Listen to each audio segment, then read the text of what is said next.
Spoštovane, spoštovani, dobrodošli na programski konferenci Nove Slovenije.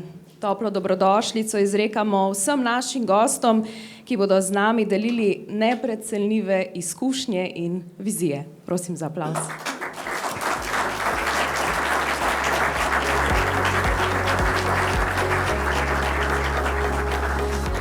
Lepo pozdravljamo tudi vodstvo Nove Slovenije, z nami so poslanci Državnega zbora in poslanec Evropskega parlamenta, župani in drugi predstavniki stranke. Dobrodošli.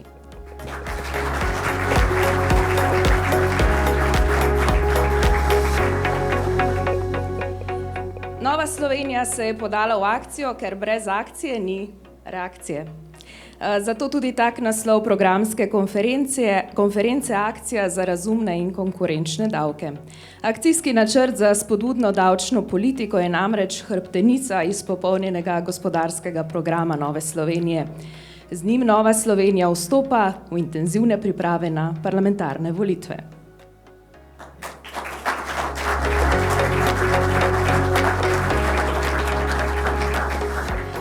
Pa začnimo programsko konferenco z uvodno besedo. Začenja predsednik Nove Slovenije Jernej Vrtovec.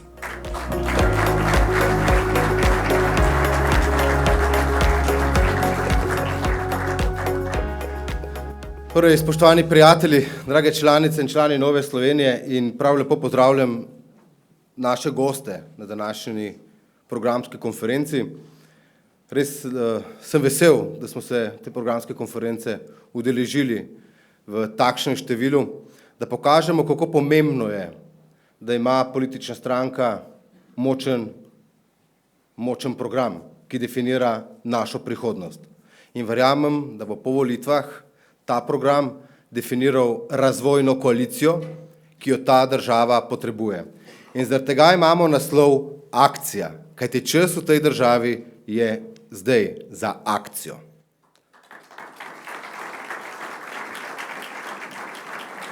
Torej, zbrali smo se, ker predstavljamo gospodarski program, s katerim ponujamo alternativo za gospodarski razvoj Slovenije in temelj za vzpostavitev razvojne koalicije, ki jo ta država potrebuje, da izplava iz povprečnosti.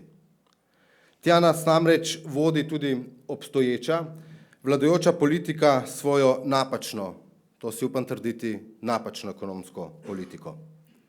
V zadnjih letih, oziroma v zadnjih 2 mesecih smo bili z ekipo Nove Slovenije veliko na terenu, med ljudmi, med podjetniki in obrtniki, med tistimi, ki delajo in med tistimi, ki ustvarjajo dodano vrednost.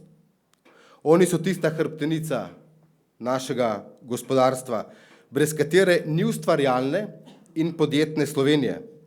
Brez njihove drznosti ni gazel. In brez njihovih idej ni nagrad, katerih se tako veselimo. V zadnjih tednih in mesecih je bila res akcija. V roke sem segel številnim malim obrtnikom in podjetnikom.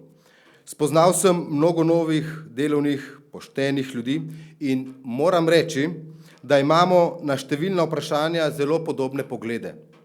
In še to želim sporočiti. V tej državi imamo res izjemne ljudi, izjemne gospodarstvenike, direktorje, menedžerje, izjemne podjetnike in obrtnike, ki vsak dan žrtvujejo svoj čas, svoje delo, zase, za svoje družine, za družine svojih zaposlenih, za svoje zaposlene in za prihodnost te države. In najprej gre en močen aplavz tem ljudem, ki dajejo delovna mesta v tej državi, zaradi tega, da lahko vsi dobro in boljše živimo.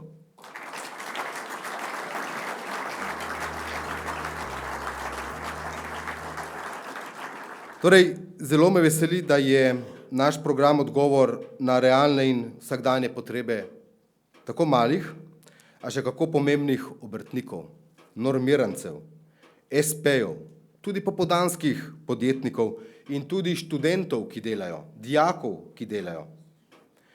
Dajemo pa tudi odgovore na številne izzive, s katerimi se soočajo velika podjetja, Torej, gre za ljudi, ki vedo, da je treba na trgu preživeti, da je konkurenca neizprosna in da na koncu o zmagovalcu ali poražencu, o sklenjenem poslu ali pa o zamujeni priložnosti odločajo zgolj in samo malenkosti.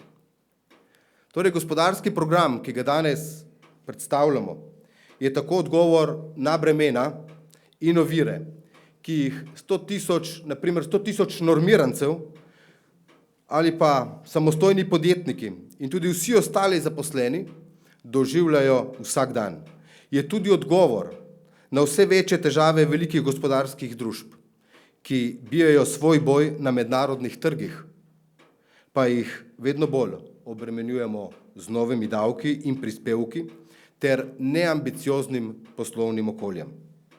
Rak rana naše družbe, gospe in gospodje, je tudi birokracija, ki zavira razvoj te naše države. In ta vlada za te težave žal nima posluha. In vsak mesec preseneti z novimi ovirami, novimi davki in novimi dejatvami. Ampak naše sporočilo ob tem mora biti jasno. Nova Slovenija je bila, je in bo zagovornik delovnih in pridnih ljudi, ki si sami služijo svoj kruh. Je zagovornik tudi tistih, ki ne pristajajo na povprečje, ampak želijo rasti in se razvijati. Torej, v naš temeljni program smo jasno zapisali: prizadevamo si, da bi Slovenija postala kraj, kjer je dovolj produktivnih delovnih mest, kjer se vsako pošteno delo ceni, kjer je delavec, ki ga opravlja, tudi dobro plačan. Kolikor bolj se bomo približali cilju polne zaposlenosti, toliko lažje bomo zagovarjali socialno varnost tudi tistim, ki zaradi mladosti ali pa starosti, bolezni ali invalidnosti ne morejo delati. In tudi smo zapisali, prava pot do blaginje in pravičnosti ni državno načrtovanje, ampak gospodarska svoboda in odgovornost vseh državljank in državljanov.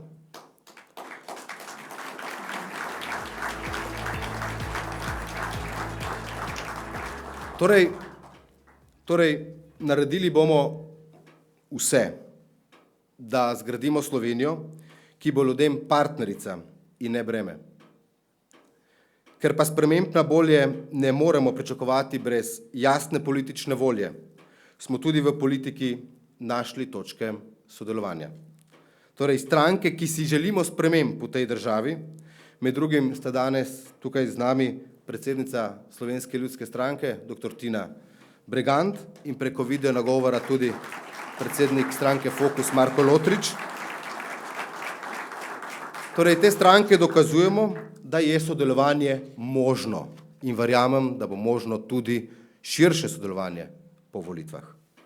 Torej, verjamem, da s povezovanjem, z močno podporo ljudi na terenu in podporo tako malega kot velikega gospodarstva, Nova Slovenija postane tista politična sila, ki lahko ključno prispeva in vpliva na prihodnjo politično in tudi gospodarsko sliko v tej državi. In verjamem, da bomo skupaj dovolj močni, da ponudimo alternativo sedanji gospodarski in ekonomski politiki in zagotovimo razvojno koalicijo, ki jo ta država potrebuje.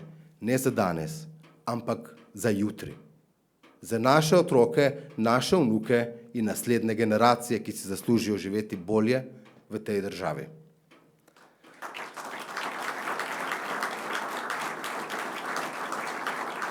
Torej, ne le moje mnenje, ampak mnenje številnih strokovnjakov, profesorjev, gospodarstvenikov je, da ta koalicija jemlje ustvarjalnim, delavnim, da plačuje tudi svojo razsipnost.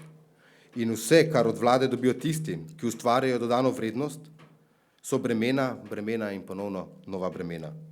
Tudi zato smo v prvem četrtletju tega leta doživeli največji padec bruto domačega proizvoda med članicami evroobmočja in nazadovanje se bo s takšnim gospodarskim programom, ki nam ga ta vladajoča koalicija ponuja, samo še nadaljevalo. Mednarodni denarni sklad je znižal napoved gospodarske rasti za Slovenijo za leto 2025 ne le 1,1%, pri čemer inflacija presega gospodarsko rast, torej kar pomeni realno nazadovanje.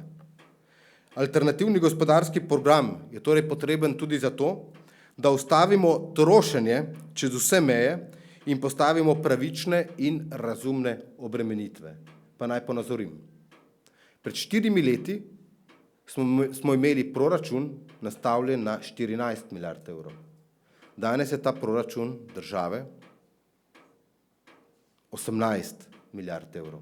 In vprašajmo se, kaj se tudi dogaja z našo javno porabo, da tako močno trošimo. Kdo od tega posledično bolje živi?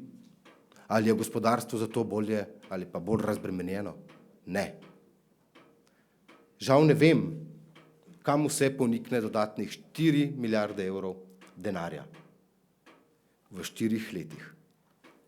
Torej, ta vlada živi dejansko na kredit, prekomerno zadolževanje pa lahko vodi tudi v recesijo. In na to opozarjajo tudi strokovnjaki v naši stranki, na to opozarjajo neodvisni strokovnjaki, kot sem dejal, tako doma, denimo Mojmir Mrak, kot tudi institucije iz tujine. Nazadnje jih je Golob dobil tudi po prstih od Evropske komisije, a ker se bližajo volitve, je tudi to opozorilo ostalo preslišano. In vsem je jasno, popolnoma vsem je jasno, da je en ključnih problemov v tej državi javni dolg, ki se je zgolj v 6 mesecih letošnjega leta povečal za 3 milijarde evrov, a vladnim predvolilnim bombončkom ali pa odprti slaščičarni še kar ni videti konca. In v Novi Sloveniji to resnično obžalujemo. In ne nazadnje, država je tudi talec neučinkovite politike, ki ne zna in ne zmore rešiti pravih problemov. Potrošimo namreč več, kvaliteta storitev, ki jih država zagotavlja, pa pada. Problemi se kopičijo od zdravstva do dolgotrajne oskrbe, varnosti in tako naprej. Ob tem pa si v posmeh vsem davkoplačevalcem na ministrstvih izplačujejo dodatke k plači za dopust.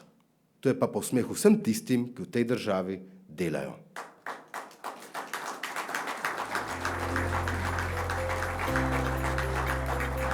In obžalujem eno stvar, da se na začetku tega mandata s preklicem davčne reforme iz leta 2022 državljanom letno odvzela med 2000 do dobrih 5000 evrov letno. To bomo ljudem vrnili. Zato predlagamo spremembe v našem programu, spremembe pri dohodnini, med drugim za uvedbo splošne olajšave in tudi spremembo dohodninske lestvice. Delo se namreč mora splačati in ljudem mora od njihovega dela v denarnicah ostati več denarja na račun dohodnine, ne pa na račun delodajalcev, ki zaposlujejo te ljudi. In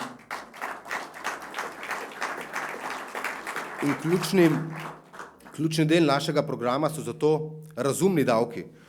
Vsi vemo, da davke potrebujemo. Za socialo, šolstvo, zdravstvo, seveda. Ampak mora biti v razumnem okvirju. Ta trenutek pa se zdi, da je ta davčna politika ušla iz tega razumnega okvirja. Torej razumni davki, ki bodo omogočili konkurenčnost v globalnem okolju. In s tem želimo omogočiti hitrejši razvoj malega gospodarstva, hkrati pa omogočiti podjetjem, da zmagujejo velikim podjetjem v globalni tekmi. Kajti brez močnega gospodarstva, veste, ni javnih storitev, ni socialne države, zato je treba poskrbeti, da bo davčno okolje spodbudno in razvojno naravnano, poslovno okolje pa zlasti predvidljivo. In podjetja od nas, od politike in politikov pričakujejo le eno slišim, ko grem na teren. Pustite nas pri miru, da lahko dihamo. Pustite nas delati. In ne z dneva v dan spreminjati zakonodaje. Torej, močno gospodarstvo pa tudi potrebuje ljudi, dobre kadre. Torej, če sem rekel prej, pustimo ljudem dihati, enako velja za gospodarstvo, pustimo mu dihati. Torej, pustimo ljudem dihati, da tudi dobro zaslužijo. Jaz namreč ne morem in ne bom venomer gledal križem rok, kako dobri kadri bežijo po boljše plače v sosednje države in kako se selijo naša slovenska podjetja na sosednjo Hrvaško zaradi boljših pogojev. Tega ne moremo dopustiti, ker imamo to državo enostavno preveč radi. In jaz sem prevelik domoljub, da bi to gledal v nedogled.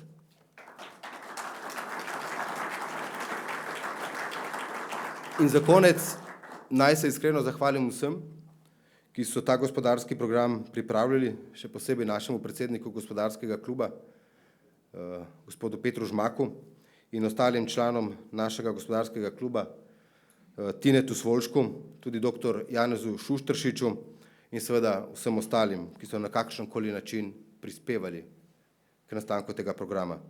Moja zahvala gre tudi obrtnim in gospodarskim združenjem za vse njihove pobude.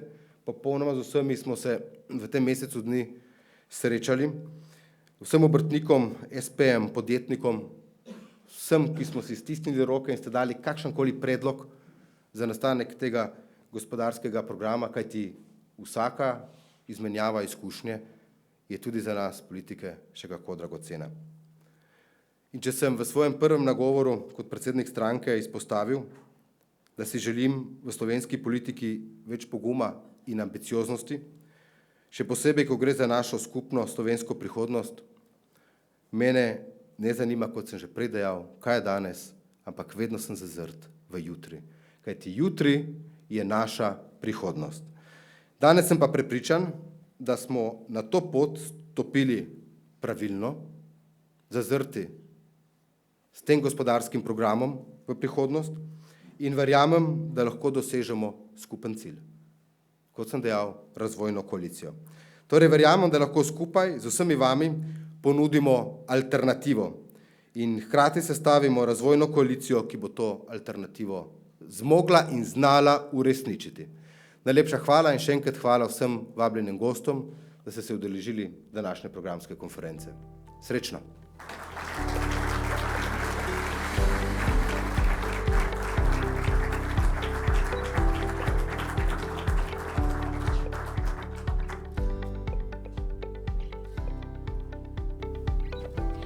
Besedo pa zdaj predajam soustvarjalcu programa, ki je danes pred nami, zunanjemu sodelavcu Nove Slovenije, sicer strokovnjaku z področja ekonomije. Besedo ima Tine Svolšak.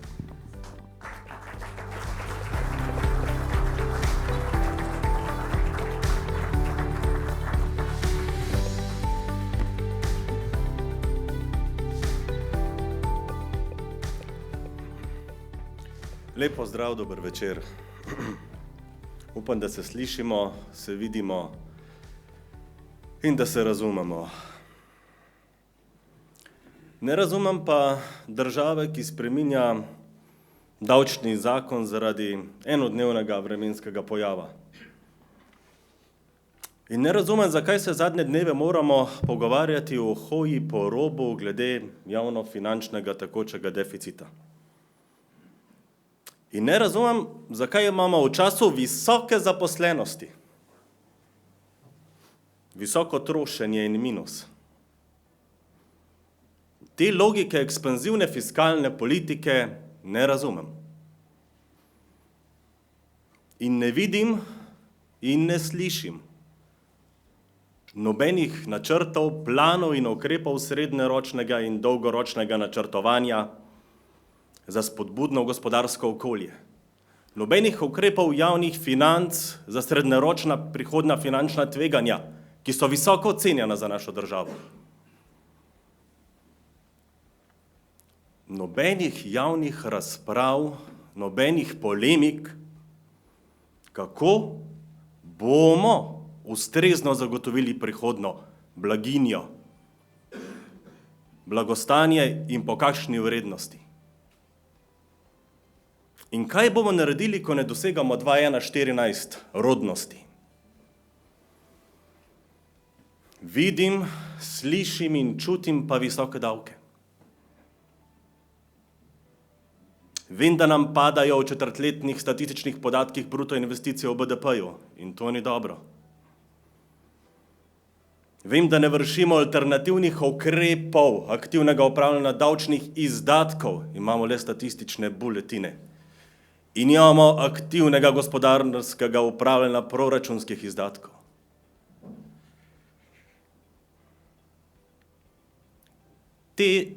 Ta polletja, teh nekaj let, ki je še pred nami, se ponovno na svetovnih trgih vzpostavlja redistribucija dobavnih verig. Tam, kjer bomo, toliko bomo pojutrišnjem imeli, da bomo dobro živeli. In gospodarstvo izgublja korake v tekmi za prihodno konkurenčnost, za dobra delovna mesta, za razvojna delovna mesta, za talente, za naložbe. Živimo v državi, v kateri imamo podjetništvo, pa pustimo Markoviča.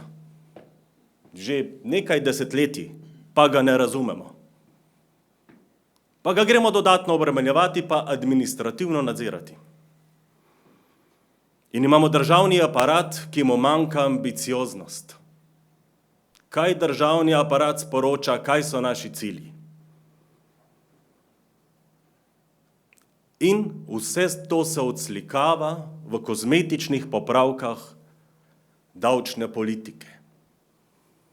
Ko en davčni zakon v 2 letih 4-krat zmaličimo in postavljamo svetovne rekorde. Vem pa tudi, da je slovensko gospodarstvo po svoji kompleksnosti med top 10 državami na svetu. In vem, da smo po športnih dosežkih, po olimpijskih medaljah med top 5. Zato lahko na koncu rečem, preden začnem predstavljati ukrepe davčne politike, da tudi čutim, da nam, tebi, meni, nam vsem, naši družbi, nam Slovencem, našemu gospodarstvu, če se odločimo za pravilne korake, lahko uspe, da se uvrstimo med gospodarsko najuspešnejše družbe, države in dosegamo visoke stopnje pravičnosti družbe. Po nekaterih smo že sedaj svetovni rekorder. Vendar moramo sami sebi dati možnost, da lahko postanemo bolj konkurenčni. In na nas je to. Na nas je, da vrnemo disciplino in na nas je, da se malce spremenimo. Davčni ukrepi, katere bom sedaj predstavil, temeljijo, oziroma celotni ukrepi za dvig konkurenčnosti gospodarstva temeljijo zgolj na 2 vsebinskih poljih. Na davčnih ukrepih in na kadrih, na talentih, na razvojnih delovnih mestih. Z davčnimi ukrepi, s prihodno davčno politiko moramo ciljati ustreznost davčnih ravni in predvidljivost davčne politike. S kadri moramo ravnati nežno in privabljati tuje kadre v našo državo. Graditi moramo razvojna delovna mesta in spoštovati talente, jih nagrajevati. Če grem zdaj na kratko predstavitev, to, kar imate tudi v knjižicah podrobneje opisano, bom pričel z dohodnino, s tistim, kar daje vsakemu od nas razpoložljivi dohodek. In verjamemo, da je vsak od nas zna bolje opraviti odločitev, v katero investicijo gre, kot agent država. In ljudem moramo omogočiti višje razpoložljive dohodke in jim vrniti svobodo, dvigniti ekonomsko svobodo in istočasno s tem omogočiti podjetjem boljšo davčno okolje za nagrajevanje zaposlenih. Delo mora imeti vrednost, je rekel predsednik. S tem bomo začeli graditi prvi steber naše prihodne konkurenčnosti. Naš predlog na dohodnini prehaja iz 5 na 6 dohodkovnih razredov, znižuje davčne stopnje, dviguje splošno davčno olajšavo za dohodnino na raven minimalnih življenjskih stroškov. Minimalnih življenjskih stroškov, ker to je pravično. Toliko vsak od nas potrebuje, da preživi. Dvigujemo davčne olajšave za mlade iz 1400 na 3000 evrov in dvigujemo starostno mejo za mlade, za to davčno olajšavo iz 29 na 32 let. In uvajamo razvojno kapico. Mi ne moremo pustiti, da naši mladi, ki so študirali zunaj, odidejo k svojim kolegom in delajo v tujini. Mi moramo imeti atrakcijo, da pridajo mladi strokovnjaki delati k nam. Mi moramo razvijati svoje gospodarstvo, da bomo leta 2035 omogočili višjo blaginjo, kakršno imamo danes. Drugi davčni ukrep, ki ga danes predstavljamo, je noviteta za slovensko okolje, poznamo ga pa iz Evrope, so pa pavšalisti. Za tiste gospodarske dejavnosti, pri katerih imamo razrede ponavljajočih istovrstnih transakcij, prodaj, kjer je stroškovna struktura poslovanja enako porazdeljena po panogi dejavnosti, predlagamo uvedbo pavšalov. To pomeni za gostinstvo, za osebne storitve, za frizerje, za oskrbo na domu, sobodajalstvo, turistične kmetije, novinarje, umetnike. Posameznik bo vnaprej vedel, kakšna je njegova davčna obveznost. Manj administracije, manj zahtevnega računovodenja. Popolna spodbuda obrti in podjetništvu. Predlagamo mali pavšal do 150 tisoč evrov in veliki pavšal do 350 tisoč evrov.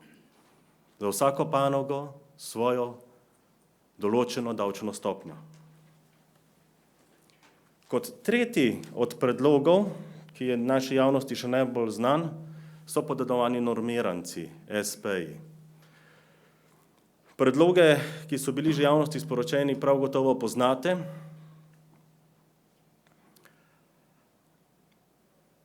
Jih bom samo ponovil. Naš predlog je prihodkovna raven iz 120 na 150 tisoč evrov, stopničasta progresija za normirane odhodke,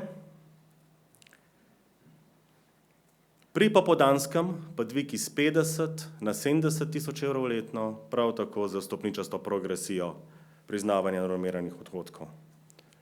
Sedaj pa prihajam na četrto predlagano davčno spremembo.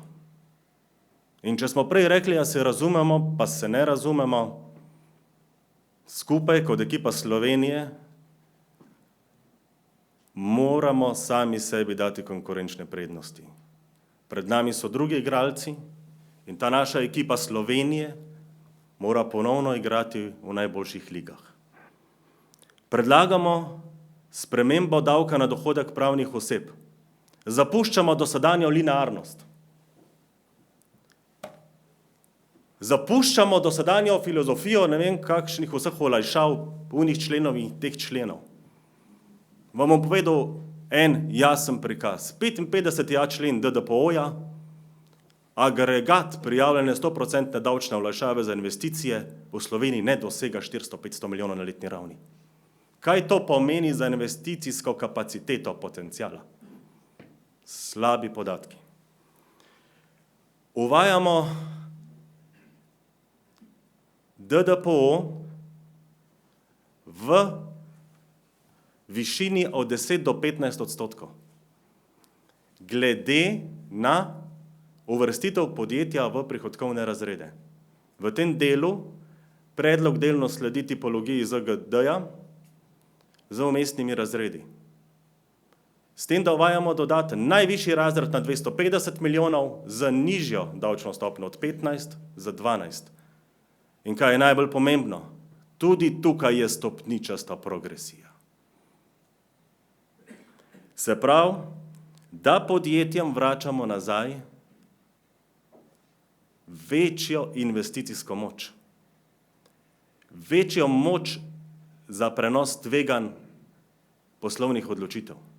Dajemo jim hrabrost, da grejo na tekmo. Eden od predlogov znotraj spremembe DDPO-ja, eden najbolj smelih, je pa predlog, da bi podjetje plačalo DDPO šele, ko bi izvedlo transakcijo izplačila dobička.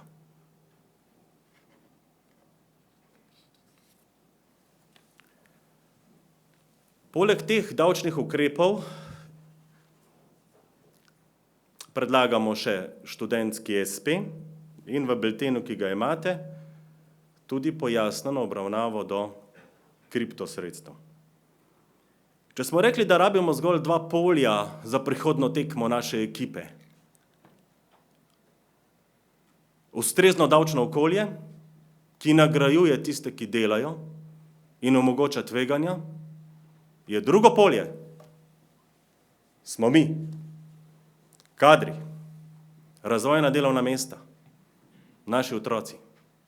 Slovenija 2035. Zapuščamo logiko planskih usmeritev zaposlovanja mladih in predlagamo uvedbo režima odgovornega načina za trajno zaposlovanje mladih.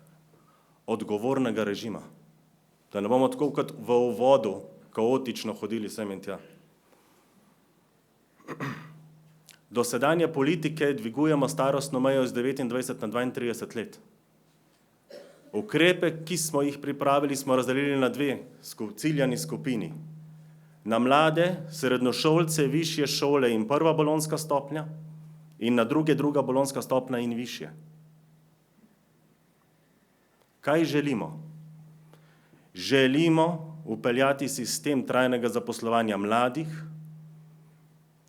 ki bi mladim omogočil kreiranje razvojnih delovnih mest z višjo dodano vrednostjo, podjetjem pa sposobnost zaposlovanja mladih talentov. S tem, da bi država preko tega razvojnega modela stopila nasproti podjetjem preko prispevkov in to bi omejili za zgornjimi kapicami. In ta naš predlog ni 12-18 mesecev, temveč 32 do 36 mesecev za posameznika. S tem želimo zmanjšati tveganje mladih pri iskanju trajne zaposlitve. Zmanjšati tveganja podjetjev pri poslovnih odločitvah dodatnega zaposlovanja. Pomagati slovenskemu gospodarstvu pri kreiranju novih inovacij in poslovnih rešitev. Upamo, da so te predstavljeni ukrepi zadostna oprema in kompetenca za ekipo Slovenije. Temelječe na ljudeh, na nas in na našem znanju. Za dvig konkurenčnosti. Za Slovenijo v prihodnje. Na koncu vse, kar lahko rečem, je, naj se tekma prične in bodimo pogumni. Hvala.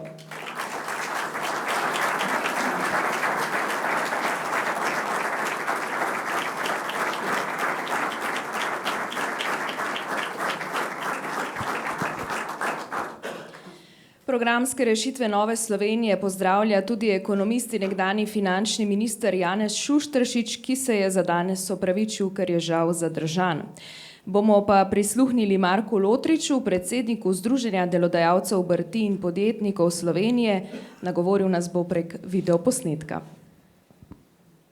Spoštovane in spoštovani, strinjam se z vašo ugotovitvijo, da je poslovno okolje v Sloveniji nepredvidljivo, nestabilno in premalo konkurenčno. Na to opozarjajo tako domači kot tuji kazalniki. Naš ključni izziv je, da vse sosednje države ter naše glavne gospodarske partnerice bistveno bolj uspešno rešujejo težave, so privlačnejše za kapital, ljudi, talente in investicije. Delo se mora splačati, trud in znanje pa morata biti nagrajena. Podpiram ukrepe, ki povečujejo neto plače zaposlenih, kot je zapisano tudi v vašem programu, v programu dohodnina recimo. V fokusu Marka Lotriča predlagamo še naslednje. Uvedbo dodatne stopnje dohodnine, to je 7. stopnje dohodnine, dohodninskega razreda za dohodke nad 1 milijon evrov in sicer stopnjo recimo 9%. Postopno znižanje davka na dobiček pravnih oseb s na primer 15 do 17% za vse zavezance enako ter ohranitev ključnih davčnih olajšav zlasti, to pride v poštev pri tujih investicijah, kar bi okrepilo tudi privlačnost Slovenije kot investicijska destinacija. Nižanje na 9% pa bi predstavljalo limit, pod katerega pač DDPO ne more iti. Takšna davčna politika bi spodbujala vračanje premožnih Slovencev iz tujine, športnikov, znanstvenikov, vrhunskih strokovnjakov ter preprečila davčni beg v države premožnejših ljudi z bistveno nižjo obremenitvijo, kot so recimo Monako in pa podobne države. Plačilo prispevka SP-ja za dolgotrajno oskrbo moramo zmanjšati z 1+1% na 1%. Bolniško nadomestilo za SP-je v breme ZZZS-ja naj začne veljati 7. dan bolniške odsotnosti. Višina bolniškega nadomestila pa naj bo odvisna od višine poplačanih davkov in prispevkov. To se pač obrtniki oziroma podjetniki odločajo pač sami. Za višino obveznega zimskega regresa oziroma tako imenovane božičnice je potrebno SP-jem zmanjšati osnovo, davčno osnovo, kar bi pomenilo nižjo efektivno obdavčitev. Podpiramo ohranitev sistema normirancev, tako kot jih predlagate, torej polnih, popoldanskih, uvedbo novega instrumenta, kot pravite, pavšalisti. To so veliki pavšalisti, mali pavšalisti. To potrebuje obrtništvo. Drugi konkretni ukrepi, ki pa bi jih izvedli takoj po volitvah, pa je takojšnja kompenzacija pri dohodnini ljudi, ki delo opravljajo v tujini. Tako imenovani zakon o čezmejnem opravljanju storitev je odgnal v tujino preko 20.000 ljudi in s tem osiromašil 3 naše blagajne za več kot 200 milijonov na leto. Pravne in fizične osebe naj potrebne podatke državnim organom sporočajo samo enkrat, potem pa organi med seboj delijo te podatke. In ureditev sistema evidentiranja, tako imenovanega štempljanja, je potrebno urediti sistemsko, enostavno in predvsem digitalizirano. Posodobitev in pospešitev postopkov za prostorsko načrtovanje. Ključni problem je, da občine pogosto tudi do 10 in več let, 15 let, čakajo na potrditve prostorskih aktov strani pristojnega ministrstva. Takšni roki resno zavirajo razvoj investicije in gospodarsko rast. Postopke je treba skrajšati, digitalizirati ter postaviti jasne roke za odgovornost in njihovo spoštovanje. Poenostavitev postopkov zaposlovanja tujcev, predvsem na administrativnem področju in pa hitrejši obravnavi vlog. Močen fokus na racionalizacijo javne porabe, predvsem na tistih področjih, kjer ne prinaša dodane vrednosti. Povsod tam, kjer pa gre za investicije, pa le-te mora biti jasno vrednotene, transparentne in seveda na koncu merljive po učinku. Slovenija mora postati država, kjer se delo splača, kjer se podjetništvo spodbuja ter kjer se premožni posamezniki in vrhunski strokovnjaki odločajo za prihod, ne odhod. Razumna davčna politika skupaj s stabilnim in predvidljivim poslovnim okoljem je edina pot do dolgoročne rasti in vzdržnega financiranja javne porabe oziroma socialne države.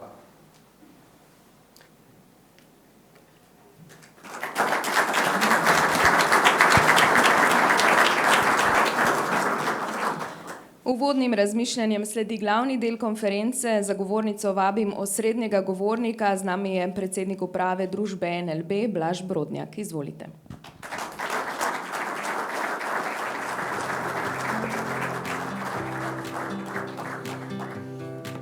Dober večer. Nisem razumel, da bom osrednji govornik. Se opravičujem Novi Sloveniji, da se je morda ustrelila v koleno, ker ji bo solil pamet bančnik, ki zapira poslovalnice. To sem prebral kot naslov v enem od medijev danes, ko je postalo jasno, da bom se pogovarjal z vami danes. Jaz sporočam vsem, da se z veseljem pogovarjam z vsemi, ki jim je mar za Slovenijo, in pridem kamorkoli me povabijo.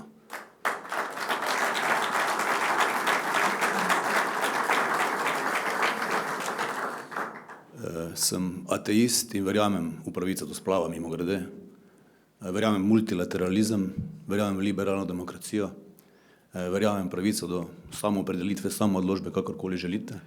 Verjamem pa tudi v konzervativni vrednosti sistem. Sem oče 3 otrok, morda bi imela še kakega, če ne bi imela 3 carskih rezov moja soproga.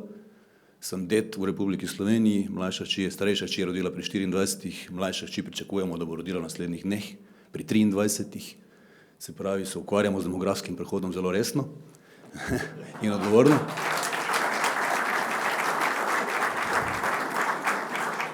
Bil sem pa rojen daljnega leta 1974 na Potrčevi cesti na Ptuju, v Federativni republiki, Socialistični republiki Jugoslaviji, ki morda se današnje generacije kvazi intelektualne elite iz Ljubljanskega centra morda ne spomnijo tistih časov, ko smo starši potovali debeli Berti v Špilfeld za mejo po riž in kavo, ker v naših trgovinah nismo mogli kupiti. Zrastel sem seveda na ta način, da sem v tem socializmu se ukvarjal športom.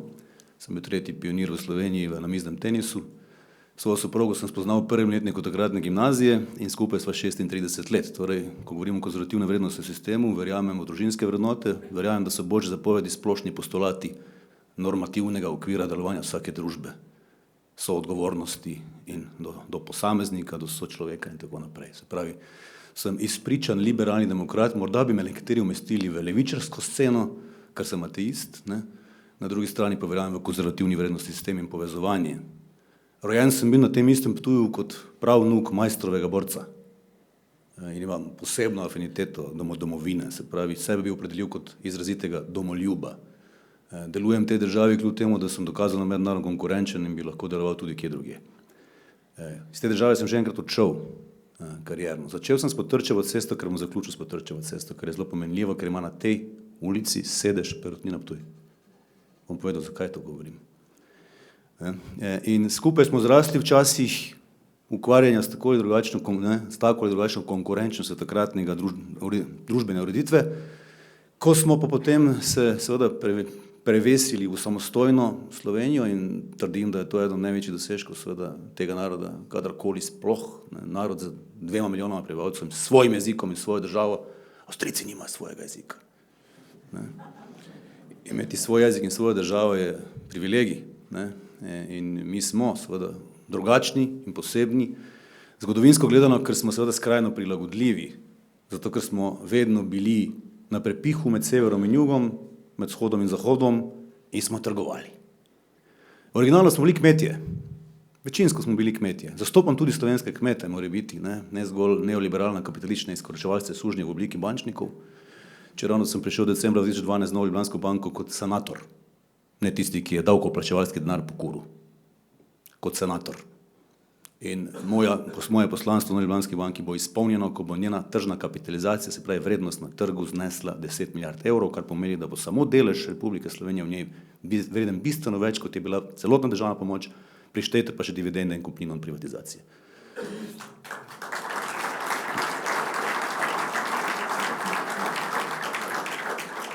To je sporočilo tistim, ki zdaj se obeša na 2 poslovalnici, bomo pa 4 nove odprli v naslednjih 4 mesecih, pridemo pa z mobilno poslovalnico edini v državi, tudi tam, ker drugi ne pridejo. Zdaj smo seveda v enih povsem novih okvirih.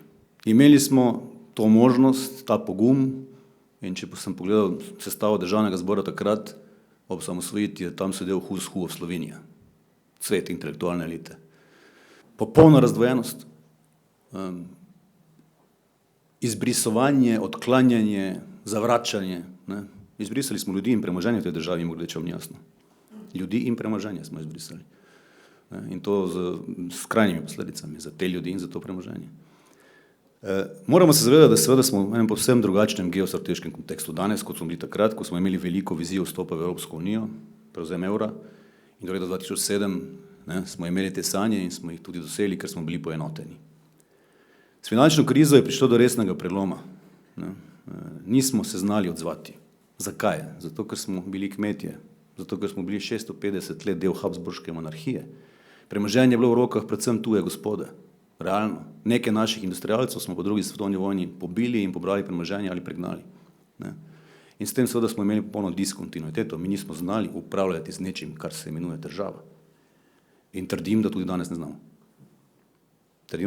znamo. Zgodilo se je pred nekaj tedni, ko sem govoril z enim od pomembnih lobistov iz regije, ki pozna praktično vse voditelje v tej regiji in s mi tudi seveda aktivno komunicira in rekel, ker je Hrvat, vidi prijatelju, kad je neznanje pobjedilo znanje, tad je sve pogrešno, krenulo naopako. Ne? Pravi, ko je neznanje premagalo znanje, ko je argument moči nadvladal nad močjo argumenta. Danes argument ne šteje nič več. Sprejemajo se populistični ukrepi, ki so povsem nepretehtani, ki naslavljajo partikularno interesno en pojav, ki ima seveda mnoge posledice na druge elemente v družbi, ki jih seveda naprej nihče ne pretehta. Se pravi, je popolno pomankanje sistemskega razmišljanja, ne, zato da se kratkoročno, instantno zadovolji, ne, kogarkoli se bi že pač naj zadovoljilo. In to velja za celotno zadnjo obdobje po finančni krizi. Sprejema razne garniture v državnem zboru. Sprejemajo se zakoni, ki so vnaprej očitno protiustavni. Vnaprej očitno protiustavni. Zavestno govorim v večjih parlamentarnih garniturah v zadnjih obdobjih. Sodni sistem deluje na način, da v tem trenutku sploh ne presoja več vsebine v nekaterih primerih. To pomeni, da je to okolje z pravnega vidika za poslovanje, ne, za nekoga, ki prihaja iz tujine, povsem nesprejemljivo. To, da sodišče ne preveri vsebine pogodbene obveznosti ene od strank in naprej razsodi v korist šibkejše stranke, je konec, smrt pravne države. Ni nobenega zagotovila, da bo ustavno sodišče razsodilo drugače, kar bo tudi v primeru izbrisov, recimo. Ni nobenega zagotovila. Se pravi, ni pravne varnosti. Ena stvar je nepredvidljivost v uvajanju ukrepov davčne narave in tako naprej, ker seveda resni sistemi načrtujejo 2 leti vnaprej, ne 2 meseca vnaprej. In dobiti neko novo obveznost 2 meseca vnaprej, v istem koledarskem letu, z obvezo izplačila 2 meseca vnaprej, je seveda povsem nepredstavljivo za kakršenkoli resen gospodarski sistem, ki konkurira na mednarodnih trgih. V globalnem kontekstu se je paradigma radikalno spremenila z januarjem tega leta. Ampak radikalno. Varnostni dežnik, za katerega smo verjeli, da obstaja, naenkrat ni bil več samodejno na razpolago. Američani so nam zelo jasno povedali, ne bomo več financirali vaše varnosti. NATO, zveza, kar naenkrat je postavljena pod vprašaj. Evropska unija, to, kar zdaj govorim, ni pojav samo Slovenije, mimogrede. Populizem je globalno prisoten, nekateri pojavi, ki so pa prisotni v Sloveniji, so pa specifični za zahodno oziroma za Evropsko unijo, pa nekatera področja druge po planetu, ker pač smo s hedonizmom, ki sloni na starem denarju, nekoč zasluženem, pač šli predaleč. In izziv demografskega prehoda je seveda izziv razvitih družb.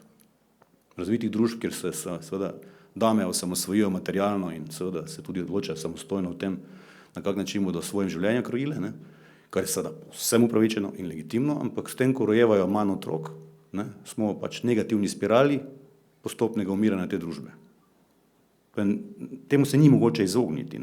Zdaj tudi 2,14 otroka, prej omenjena, niti slučajno ni več dovolj, zato ker se je povprečna starost žensk v Sloveniji, po osamosvojitvi povišala za 18 let. Danes se prva rojstva dogajajo, kdaj? 30-ih. Zato sem posebej izpostavil, da moje hčere rojevajo pri 24, 23, ker to danes že kar čudaško. Kaj pa, ne potujejo po svetu, pa uživajo. A ni to najbolj pametno, da najprej malo potuješ, pa uživaš. Demografski prehod je seveda eden od največjih izzivov v zgodovini in je izziv vsake civilizacije, ko hedonizem nadvlada nad odgovornostjo. V Evropski uniji dejansko se ukvarjamo izključno s pravicami. To, da pravna država ne funkcionira, je povezano s sistemom in načinom in pristopom zaščite pravic potrošnikov. Pravice potrošnikov so postale vse zveličavne pravice, v vseh mogočih vidikih in pogledih. Krožijo določene pobude okrog, ki niso z davki povezane. Ampak ne, recimo, kako se bodo efektivni stroški obračunavali v leasingu, vključno z zavarovanjem. Popolnoma nerazumno. Kakšna bo recimo zakonita zamudna obrestna mera? Predlog ministra za gospodarstvo, da bo nižja kot je redna. S tem nacenjamo osnovne postulate delovanja družbe in upniških razmerij od Hamurabijevih časov 5000 let nazaj. Ker naslavljamo koga? Pravice potrošnikov. V presežni meri. Nimamo samo pravic. V družbi so soodvisni eden od drugega. Imamo tudi odgovornosti. In če izključno govorimo o pravicah in svoboščinah, na pravice in svoboščine, in odmislimo odgovornost, in se obzavedamo, da imamo demografski prehod, ki nam pomeni, da smo se postarali za toliko in toliko let, in če ne bomo uvozili 200 000 parov rok, in nažalost ne prihajajo več iz Zahodnega Balkana, do katerega se mimogrede povsem mačehovsko obnašamo in se ukvarjamo z Angolo v teh dneh, koliko spremljamo objave naših diplomatov, potem seveda ne bojo prihajali iz Balkana, ki se lažje asimilirajo, pa jih lažje sprejmemo nad se, ampak bojo prihajali iz Azije. In prihajajo iz Azije. Ljubljana se je v zadnjih 2 letih radikalno spremenila. Živim v centru Ljubljane. Radikalno. Nisem ksenofob. Imam odprto srce in glavo. Ampak to pomeni družbene premike, ki si jih morda niti ne predstavljamo v tem danem trenutku. Če ne bodo to naše glave in naše roke, bomo se morali s tem ukvarjati, kako bomo te roke in te glave seveda sprejeli med se in kako bomo sodelovali in se obivali. In te probleme imajo v Berlinu in Marseju in Parizu že dolgo, pri nas pa so relativno nov pojav. Ampak zato, ker seveda mi se zavestno ne ukvarjamo s tem, govorim o Evropi, ne govorim samo o Sloveniji. Slovenija je pač tu z 1,5 otroka približno, še niti ni med najslabšimi, čeravno je to seveda premalo, ampak še niti ni med najslabšimi. In mimogrede seveda imamo model Japonske, ki je izrazito zaprta družba, z manj kot 1 otrokom, ampak to pomeni, da ljudje tam umirajo na delovnem mestu. Potujte. To pomeni, da oni tam umirajo na delovnem mestu, da se ne upokojijo po 40 letih dela. Bismarck je postavil sistem, ko je bila poprečna življenjska doba 55 let ljudje in ko so bili 4 zaposleni na enega upokojenca. Pokojninski sistem je bil tako postavljen takrat. Za današnje razmere je povsem nevzdržen. Govoriti a se bomo šli neke zmerne pokojninske reforme, kakve pokojninske reforme, radikalne se moramo iti, ker nimamo otrok. Ker vse več starejših od 65 let in vse manj mlajših od 20 let. Kdo bo delal? Aktivno prebivalstvo nam je raslo v zadnjih 2 letih, 3 letih s priseljevanjem. Zdaj pa že vidimo, da je ekonomska aktivnost toliko upešala, predvsem seveda v tem tradicionalnem industrijskem jedru. In Slovenija, lega zlomka, je med 4 najbolj industrializiranimi državami v Evropi. Kar pomeni, da je delež industrijske proizvodnje v družbenem proizvodu med najvišjimi v Evropi. Zdaj slišimo seveda teze, kakšne sekretarke na kakšnem od ministrstev, da itak rast ni odgovor, da je odgovor odrast, da je odgovor ukinjanje energetsko intenzivnih panog in tako naprej. To so smele teze, ampak se domnevam, da se je od njih potrebno poenotiti na ravni naroda. Še posebej se pa zdi zanimivo, da se uveljavljajo določeni programi, ekonomski programi, ki jih izvajajo ljudje, ki so dobili recimo podporo 4,8%. Jaz si ne predstavljam, da bi ti lahko upravljal gospodarsko družbo s podporo vsakega 21. člana nadzornega sveta. Ker to pomeni. postaviš ljudi v vrsto, 4,8% pomeni, da je 21. vrsti, tu vas ni toliko, tam pri vratih bi stal in ne bi ga videl v oči. Se pravi, demokracija ima tudi svoje velike pomanjkljivosti. Ne? Kaj je najmanjši skupni imenovalec? Pričakovan tega naroda? Ne? Kaj bodo volitve prinesle? Jaz nisem politik. Ne? Jaz bi zapustil dvorano verjetno v 6 minuti, ne? Ker tega ne bi prenesel, enostavno, ker to želitev inteligence veliko krat. Ampak nažalost tudi ukrepi, ki se sprejemajo, ne? So želitev inteligence. Ko se pogovarjamo o kako so se radikalno stvari spremenile, je varnost v tem trenutku, nažalost, najpomembnejša stvar. Ne zgolj pravice in svoboščine, ni več isto, kot je bilo včeraj. Zdaj se v Evropi moramo aktivno ukvarjati z varnostjo. To nažalost pomeni, da bo veliko denarja seveda potrebno nameniti za varnostne programe, v takih drugačnih oblikah. To ne pomeni, da se bomo zdaj vsi Slovenci oborožili za 6 kosi orožja, ampak seveda varnost zagotavljamo seveda z izgradnjo, upam, produktivne logistične infrastrukture, še posebej, če je lahko logistika ena od naših ključnih razvojnih panog, ker seveda predstavlja naš geografski položaj osnovno konkurenčno prednost. Luka Koper ima zame povsem primerljivo pozicijo, kot je singapurska. To je najbližja pot v srce Evrope. Poglejte si, kako se Singapur razvija. Določeni represivni elementi singapurske družbe seveda za srednjeevropski svet niso sprejemljivi. Ampak poglejte si sistem nagrajevanja predsednika vlade Singapurja. Seveda v slovenski egalitarni družbi, Brodnje je preplačano gobezdalo, kaj boš ti govoril, ne? Ampak poglejte si, kako je variabilno nagrajen in kako je nagrajen predsednik uprave Singapurja. In kakšno toleranco imajo do korupcije. Tam ne kupujejo nepremičninki, tisti, ki jih ne upravljajo, povejo, da jih naročejo. Tam se to pač ne zgodi. Tako da je ta varnostni kontekst postal izrazito akutno vprašanje, celo morda začasno, prehodno, za kako leto, dve, pomembnejše od konkurenčnosti. Vendar za Slovenijo specifično, tudi za Evropsko unijo, še posebej seveda za tradicionalni industrijski bazen, ker so se vse te tehnologije prenesle na Kitajsko in danes smo izgubljeni v paradigmi, kaj bomo proizvajali, ker Kitajci so tehnološko že seveda nadvladali praktično povsod. Kaj to pomeni za Slovenijo, ki je poleg tega, da je eno od najbolj industrializiranih, hvala Bogu tudi eno od najbolj raznolikih.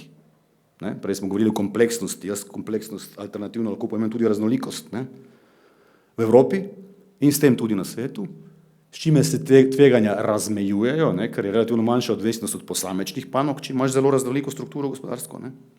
Smo pa nažalost eno od najbolj odprtih, kar pomeni, da je delež izvoza v bruto družbenem proizvodu v absolutnem obsegu, čez 80%.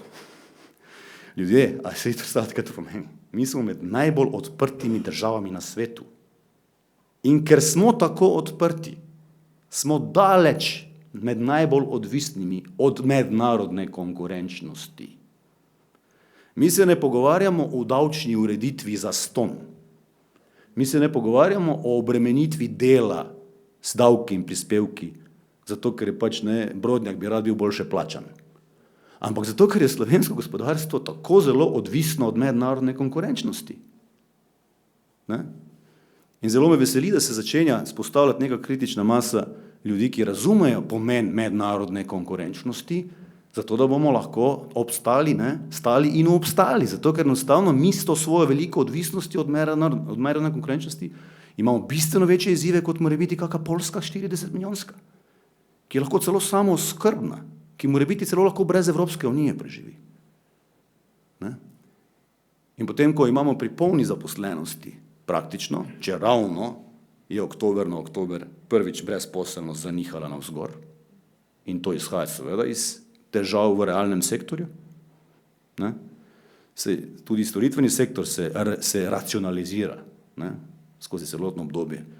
Danes imate seveda tudi storitvena podjetja, v končni fazi tudi hiša, ki jo predstavljam, je imela pred 15 leti 4200 zaposlenih, danes ima pa 2500. Konec leta 2030 pomela pa 1700. V javni upravi imamo pa 7000 ljudi več v 2 letih. Se pravi, točno toliko, kolikor se je zmanjšala zaposlitev v realnem sektorju, se je povečala, oziroma gospodarstvo se je povečala v javnem sektorju. Se pravi, učinek je dvojno negativen. ni prispevkov od tam, ne, in javni sektor seveda zajema za svoje prejemke iz javnih blagajn. Pa spet bo rekli, Brodnjak, ti si blesel, javni sektor je seveda potreben. Je seveda potreben. Rabimo učitelje, rabimo zdravnike, moramo jih ceniti, moramo jih primerno nagraditi, samo se moramo tudi zavezati, da morajo tudi oni biti učinkoviti. Ne? In nam dajati kakovosten servis na učinkovit način. Zdaj, če pogledate 15 let nazaj, se je število javnih uslužbencev povečalo za koliko? Za 25 000. 25 000 ljudje. Ne? In smo zato deležni učinkovitejših storitev ob tem, da se pol sveta digitaliziralo. Ker mi zmanjšujemo obseg zaposlitev zato, ker se digitaliziramo. Gospodarstvo se robotizira in avtomatizira in digitalizira. Ne? Kaj smo se pa digitalizirali potem v tem sklopu administrativnega, ne, konteksta delovanja te družbe, je pa drugo vprašanje. In kaj se po vsaki volitvi zgodi s parkiranjem starih kadrov, pa z novimi kadri, pa vsi ostanejo, pa se samo pozicije zamenjajo, imena. Ne. Tako da konkurenčnost je za Slovenijo absoluten aksiom, 11. božja zapoved, ne, ker brez tega mi enostavno ne bomo na ta način mogli več funkcionirati. Ne bomo zmogli, če ne bomo konkurenčni. Zato, ker je tako velika utež seveda na tem, kaj lahko mi danes prodamo zunaj. Ker mi imamo tako majhen domači trg, da to, kar mi proizvedemo, prodamo doma v 2 tednih. Oziroma to, kar lahko doma prodamo, proizvedemo v 2-3 tednih. Se ostalo moramo pa izvoziti. Ne bomo vsi en drugega strigli. Ne? Še vedno bomo rabili industrijsko proizvodnjo. Tako ali drugačno. In Slovenija je svojo trgovsko naravnanostjo, zato ni zastonj prva slovenska povest o prekupčevalcu. Ne? Ker smo vedno se znašli na tem prepihu, ker smo s Trsta na Dunaj vozili karkoli že pač, ali bila Sova, Smodnik, vseeno, vozili smo. Ne? In mi v takih razmerah teh geostrateških sprememb moramo biti izrazito ekonomsko pragmatični in iskati poti, kako bomo trgovali. Ne se opredeljevati do nekih tam zapletov na Bližnjem vzhodu. A mi vemo, kdo izdaja obveznice državam na tem planetu. Ameriške investicijske banke. Mi vemo, kdo je v ozadju teh ameriških investicijskih bank. Pa tu bom končal s to tezo. Vse smo lahko maksimalno solidarni. Absolutno verjamem v socialno državo. Prvi bom podpisal ček za pomoč, dostojno pomoč vsakomur, ki je pomoči potreben. Ampak pričakujemo, da je za to hvaležen. To je pa odgovornostni del enačbe med pravicami in odgovornostmi. Ne?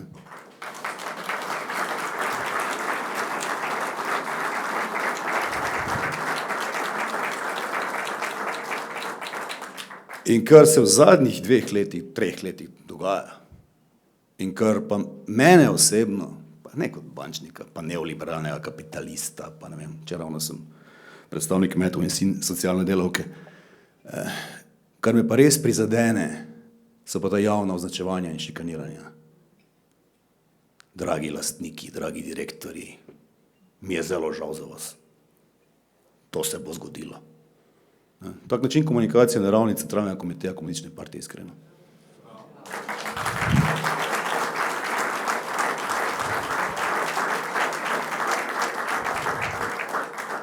In to ni političen odgovor na to.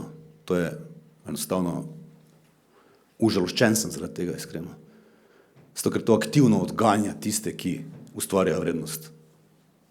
Lastniki, niste zaželeni, direktori, niste zaželeni, podjetniki, niste zaželeni, zdravniki, ne bodi ga treba, vi ste itak živali, amfibije. Ne. Mislim, to vrstni nagovori so skrajno razdvajajoči, ne, in odrinjajo od nas tiste, ki so mednarodno konkurenčni in lahko jutri odidejo.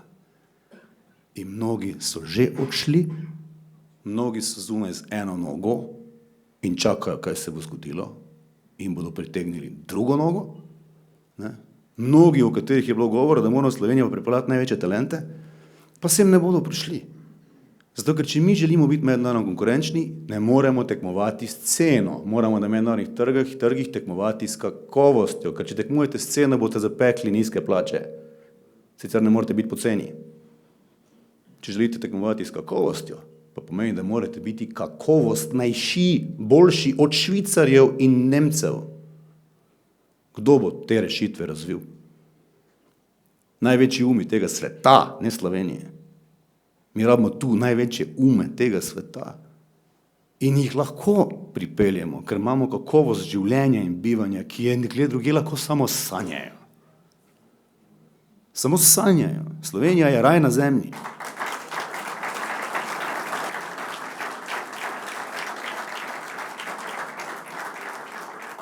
In če bomo tu zadržali in sem pripeljali te ljudi, ne, potem bomo mednarodno konkurenčni s kakovostjo.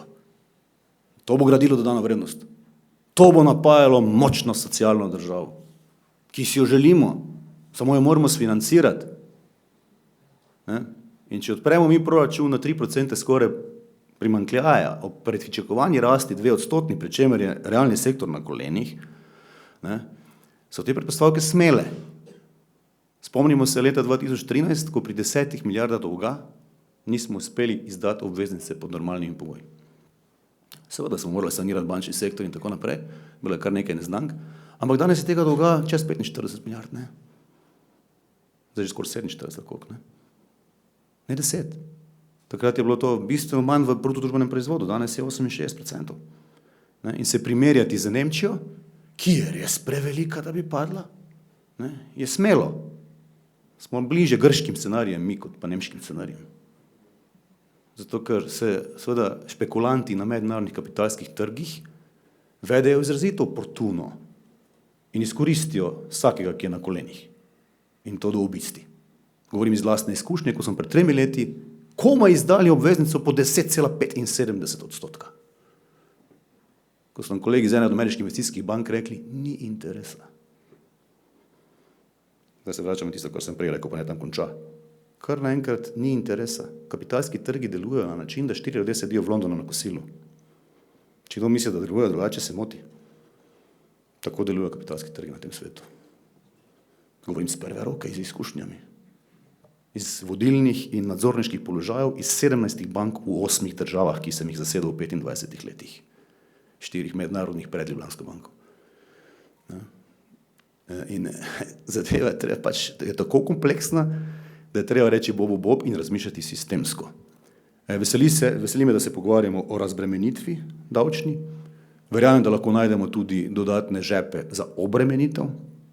Verjamem, da Sloveniji podpiram osebno dodatno obdavčitev premoženja, pri čemer moramo najti seveda ustrezen model.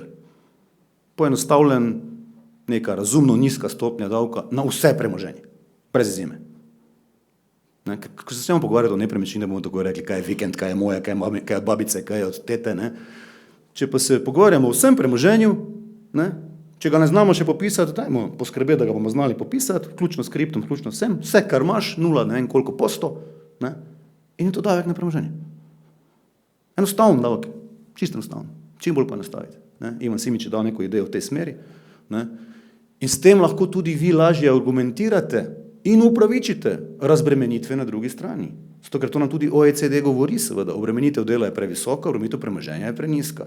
Najdimo pot, sem prvi za, obremenimo premoženje, ampak razumno, preprosto, enostavno merljivo, enostavno izvedljivo. In s tem seveda sfinanciramo tudi to, kar predlagate tu, kar bo seveda temu brodnjaku tajkunu omogočilo višji neto prejemek. Pa mogoče se držalo kakega fanta pa punco še tu. Tako da tu bi zaokrožil te svoje misli. Zavestno sem vedno malo provokativen. Nisem politik, sem pa dobil nagrado Štajerske gospodarske zbornice za posebne podjetniške in gospodarske dosežke, kar me je posebej navdušilo kot bančnika. Zato, ker me jemljajo kot gospodarstvenika, paste, in podjetnika. Sem videl celo mojega predsednika gospodarske zbornice tu v Agenciji. Hvala še enkrat za zaupanje. To mi je izjemno veliko pomeni, ker so zaznali podjetniki in gospodarstveniki, da v bančno-centriškem gospodarskem modelu, ki smo mu priča in ga živimo v srednji Evropi, je sožitje med bančništvom in gospodarstvom ključnega pomena. Ker smo bančniki samo toliko dobri, koliko so dobri naši podjetniki in gospodarstveniki in obratno. Tako da je to sobivanje v realnem svetu doseženo. Dajmo ga pripeljati še v virtualni svet politike, ki se je odlepil od realnega sveta, ne, in živi v svojih populističnih oblakih. Hvala lepa.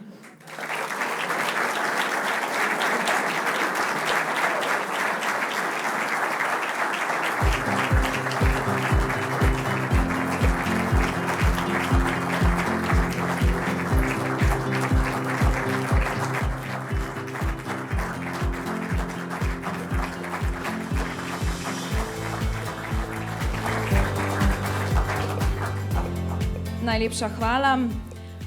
Od preživetja do preboja, torej, to je lok, skozi katerega nas bo popeljal naslednji pogovor. Podpredsednik Nove Slovenije in predsednik Gospodarskega kluba Nove Slovenije Peter Žmak je zbral zanimive sogovornike, ki bodo z nami delili svoje izkušnje, preizkušnje, zamisli in vizije.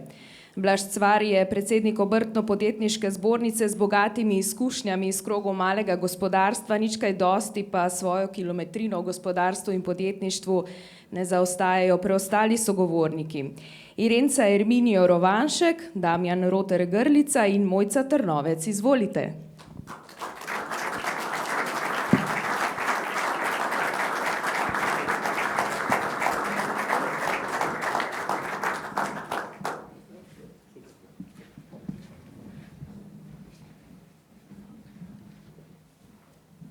Dober večer, ja, se slišimo zdaj. Tole omizje danes seveda bo na temo gospodarstva, prav ste ugotovili. In veliko je bilo danes že povedanega o samem stanju, v kakršnem se nahajamo. Gospodarska rast, če jo zaokrožimo recimo 1%, je še vedno nižja od inflacije, kar pomeni realno negativna. Na listi konkurenčnosti padamo. Pred nami so zdaj že države, kot so Kazahstan, kot je Jordanija in podobne. Iz Bruslja dobivamo opozorila, da prekomerno trošimo in obremenitev dela je vedno večja. Zato moramo sprejeti take ukrepe, ki jih danes tukaj predstavljamo, da bomo prvič najprej preživeli, potem pa, da bomo lahko naredili preboj. In o tem bi želel danes razpravljati z našimi sogovorniki, pa pojdimo na prvo točko, ki se tiče produktivnosti in dela. Pa bi mogoče začel kar z vami, gospod Trnovec. Namreč, tako bom rekel, ne, Slovenija se sooča s krizo kadrov tudi, ne, trenutno. Kajti vprašanje je, kako obdržati kadre ob takih pogojih, kot jih nam nalaga tudi država, pa tudi to nekonkurenčno okolje, v katerem smo se znašli. Namreč povprečna dodana vrednost na zaposlenega v Sloveniji je 63.000 evrov. To so najnovejši podatki, pri čemer ima Avstrija 120.000 evrov dodane vrednosti na zaposlenega, Hrvaška nas pa dohiteva z velikimi koraki in so že na številki čez 50.000 evrov. In zdaj, gospod Trnovec, ne, kako se vi v gostinstvu soočate s tem, ker gostinstvo je ena od panog, ki ima eno večjih fluktuacij, kako se vi spopadete z kadrovskimi vrzeli, da lahko potem ohranjate ta standard kakovosti, ki je znan v vaši gostilni. Pa še mogoče, če komentirate, ali se vam zdi ta predlagana nižje obremenjena dohodninska lestvica pravi korak v pravo smer. Najprej en lep dober večer vsem skupaj. Prihajam iz gostilne Mihovci iz Perenč, za tiste, ki me ne poznate. Hvala za povabilo vsem. In vaš program, to, kar sem danes slišala, tudi nagovori in kar piše v vaši publikaciji, pozdravljam. Je samo za čestitati. Mi kot naše majhno družinsko podjetje, seveda je predvsem storitveno. To pomeni, da rabimo kader. Mi nismo visokotehnološko podjetje, robotizirano, ampak kar pri naši hiši ustvarimo z rokami. Kadra pa danes ne. V gostinstvu kadra primanjkuje, mislim, da to vsi vemo že dolgo časa. Mi se temu izogibamo na ta način, da zaposlujemo domače, naše hišne, se pravi, bodi si upokojence, bodi si študente, izključno ljudi, ki nas poznajo. Bojim se dne, ko bo treba zaposlovati tudi iz drugih držav, drugogovorečih, takih, ki niti angleško dobro ne znajo. Mislim, da takrat bo čas za gostilno Slovenija ali pa gostilno na Slovenskem čas, ko bo treba razmisliti, kje smo. In globalno gledano na samo gostinstvo, tudi kolega Cvaris, naše obrtno-podjetniške zbornice bo morda na to temo še kaj več povedal, tudi v ostalih branžah kadra primanjkuje. Zakaj kadra primanjkuje? Če sam nase pogledam svoje gostinstvo, mi delamo največ ob vikendih. Naše delo je, mi smo vikendaši, se dostikrat pohecam. Plačati delavca za vikend pa mislim, da vsi vemo, kako je. Se pravi, prazniki, nočne, nedeljske ure so drugačno obdavčene, kot od ponedeljka do petka. In tukaj dostikrat pomislim, zakaj ne bi razbremenili plačo v teh dneh, ko se mi, ki smo vikendaši, ko delamo ob vikendih, zakaj te plače ne bi razbremenili, dali več delavcev, zakaj moraš dodatno še državi več dati. V tej smeri bi bilo treba razmišljati. Hvala. Gospa Erminija Rovanšek, vi vodite, ste lastnica, direktorica slaščičarne z blagovno znamko Kona. Imate proizvodnjo, imate poslovalnice, delujete tudi v Španiji in če sem prav zasledil, odpirate tudi hotel v Srbiji. To je še v dogovoru. V dogovoru. No, se pravi, delujete globalno in dajte nam povedati, kako lastniki obvladujete stroške dela, ko se ta pritisk na plače tako dviguje, celo včasih hitreje kot prodajne cene, pa če mogoče malo primerjate z razmerami v Španiji. Lep pozdrav tudi z moje strani. Hvala lepa za povabilo, da imam možnost, da se predstavim. Jaz bom tako rekla, zadnje čase pomagam dosti mladim, ki so okrog 18 do 25 let, ki stopajo na podjetniško pot in v bistvu se soočam s res težavami. Ni sploh stvar toliko v temu, da so toliko previsoki stroški, zaradi vseh teh previsokih stroškov imajo strah, to smo danes čisto pozabili povedati, pa stres. Stres je toliko visok, da ko se bojijo odpreti novo podjetje, pa imajo ves ta stres, pozabijo biti kreativni. Mladi umetniki niso samo podjetniki, so tudi umetniki, ustvarjalci in če so pod stresom, sigurno ne morejo biti nekreativni in si ne upajo stopiti na trg. Mi imamo relativno mlado ekipa v Španiji, ekipa v Sloveniji je od 18 do 30-35 let maksimum in prišli smo do zaključka, ki je zame zelo žalosten, ker jaz sem ponosna Slovenka. Slovenija mi je res lepa država, ne bi se preselila v Španijo, čeprav sem mislila, da bo tam vse rožnato, ker tukaj je vse en manj kriminala, super kulinarika, delovni ljudje smo Slovenci, lepšo vzgojeni. Je pa tako, žalostno je to, da v Španiji zaposlujem Slovence, ki delajo kremo katalano, špansko sladico, v Postojni imam pa zaposlene ljudi iz Maroka, ki delajo našo kremšnito.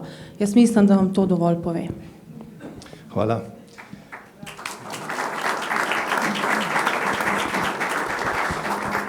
Gospod Roter Grlica, vi ste poslovodja pekarne oziroma imate več poslovalnic pekarn.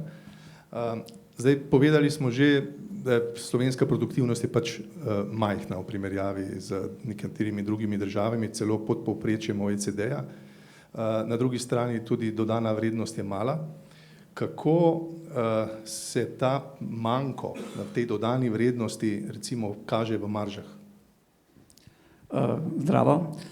Najprej bi rad vas malo nasmejal, da nisem politik, ampak bi rad povedal, da 2020, ko je bil COVID, me je presenetil SDS Janša, ko sem za dostavo 6 krofov, sem dobil kazen 200 €, ker sem zamudil 1 minutko. Potem smo pa volili nekoga drugega in sem mislil, da bo mnogo boljše, ampak gospod Golob je pa res kinderjaček presenečenja, nikoli ne veš, kaj dobiš. Tako da to sem mogel povedati, se opravičujem, ampak žal. Kar se pa tiče našega podjetja,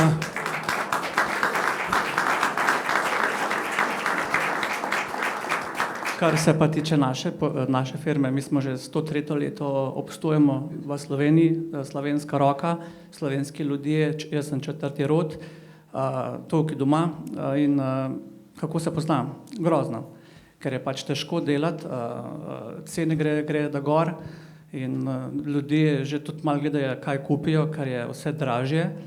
Mi marže moramo dvigovati, če hočemo, da preživimo in v nedogled to ne bo šlo.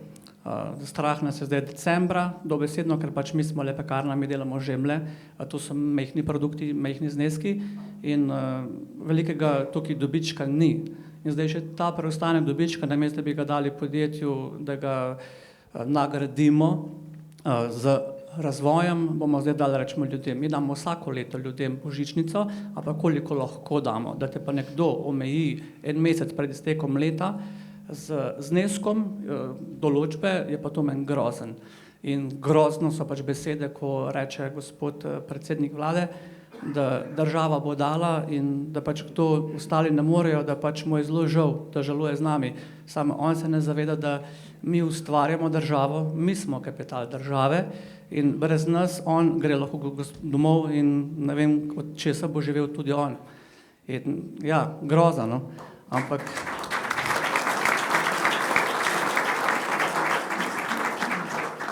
mi v tem trenutku smo pač primorani dvigati cene, se boriti s potniki, da so cene cenejše oziroma surovine za izdelke, ampak se pravi, na dolgi rok to ne bo šlo.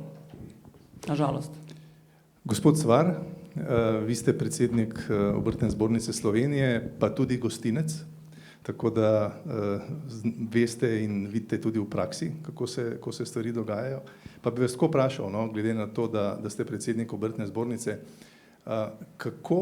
kje vidite rešitev pri deficitu teh mojstrskih poklicev, se pravi kadrov, ki jih rabimo, in ali bi bilo potrebno kaj nadgraditi obstoječ sistem vajeništva, da bi bil bolj učinkovit, predvsem v sodelovanju med podjetji, državo, morebitnimi združenji, takimi, kot ga vodite?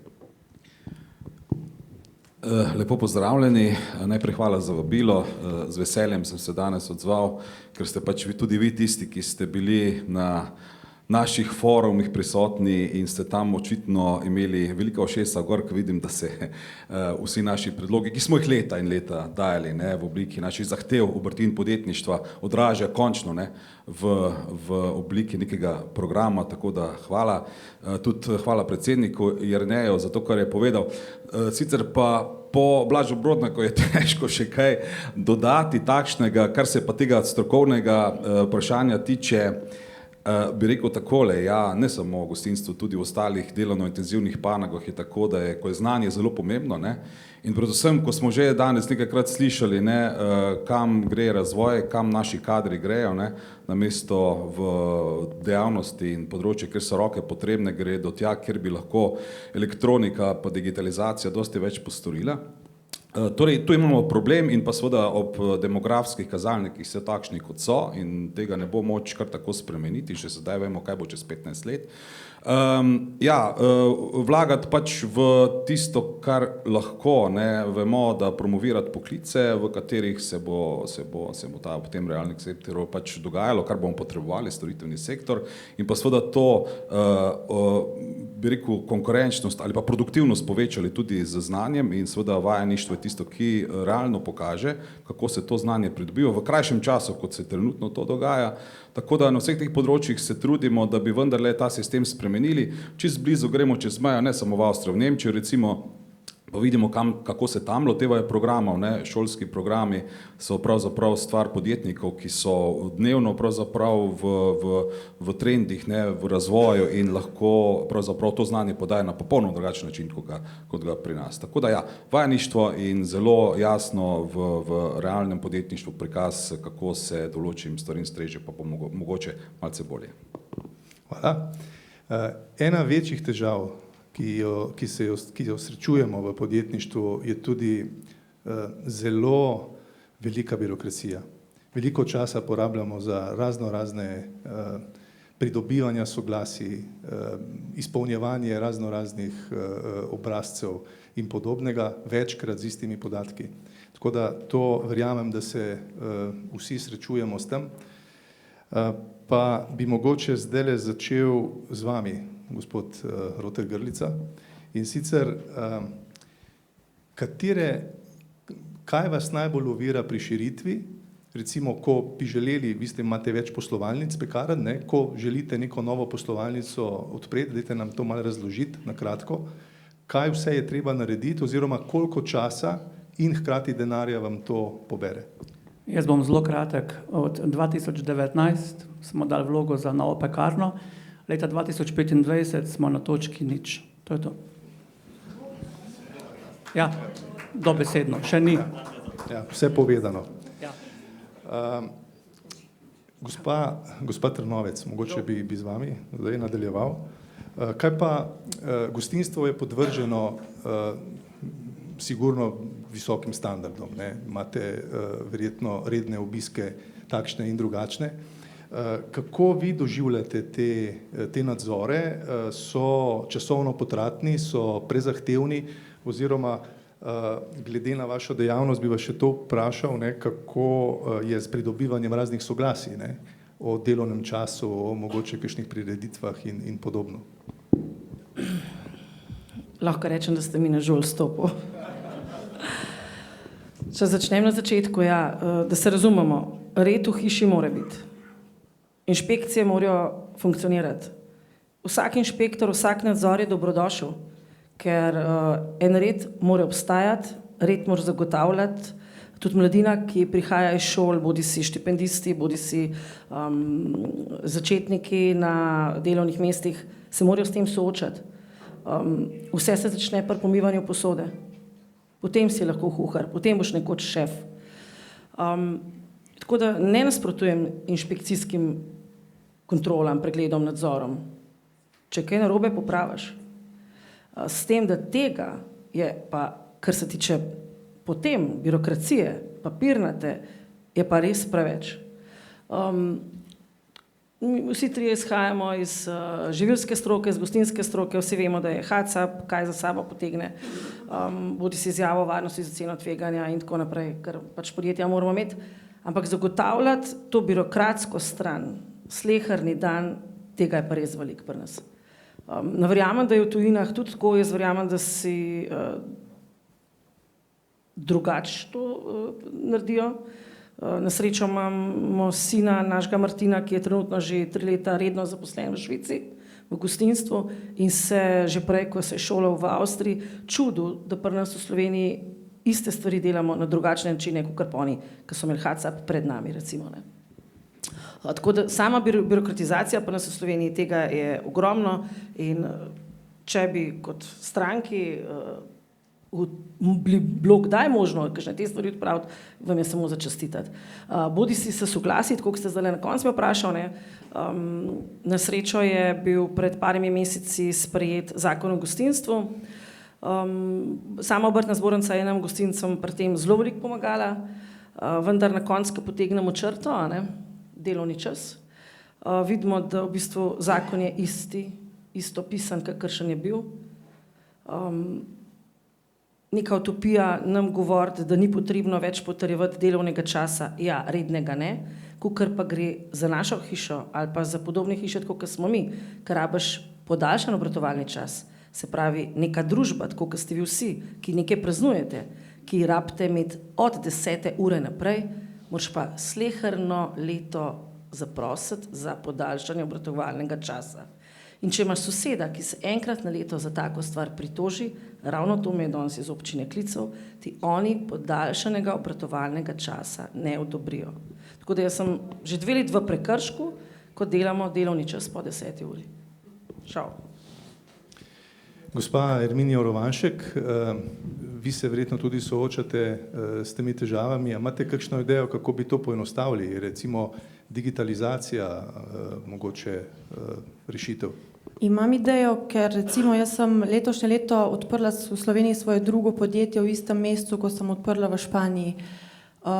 Vedela sem, kakšni bojo moji prihodki, vedela sem, kdo pa so moje bodoče stranke v Sloveniji, vedela sem približne promete in sem vedela, da bom dosegla tisti znesek, ki mora biti, da si SI davčni zavezanec, da dobiš SI. V Sloveniji sem zato rabila 3 mesece pa 2 dni.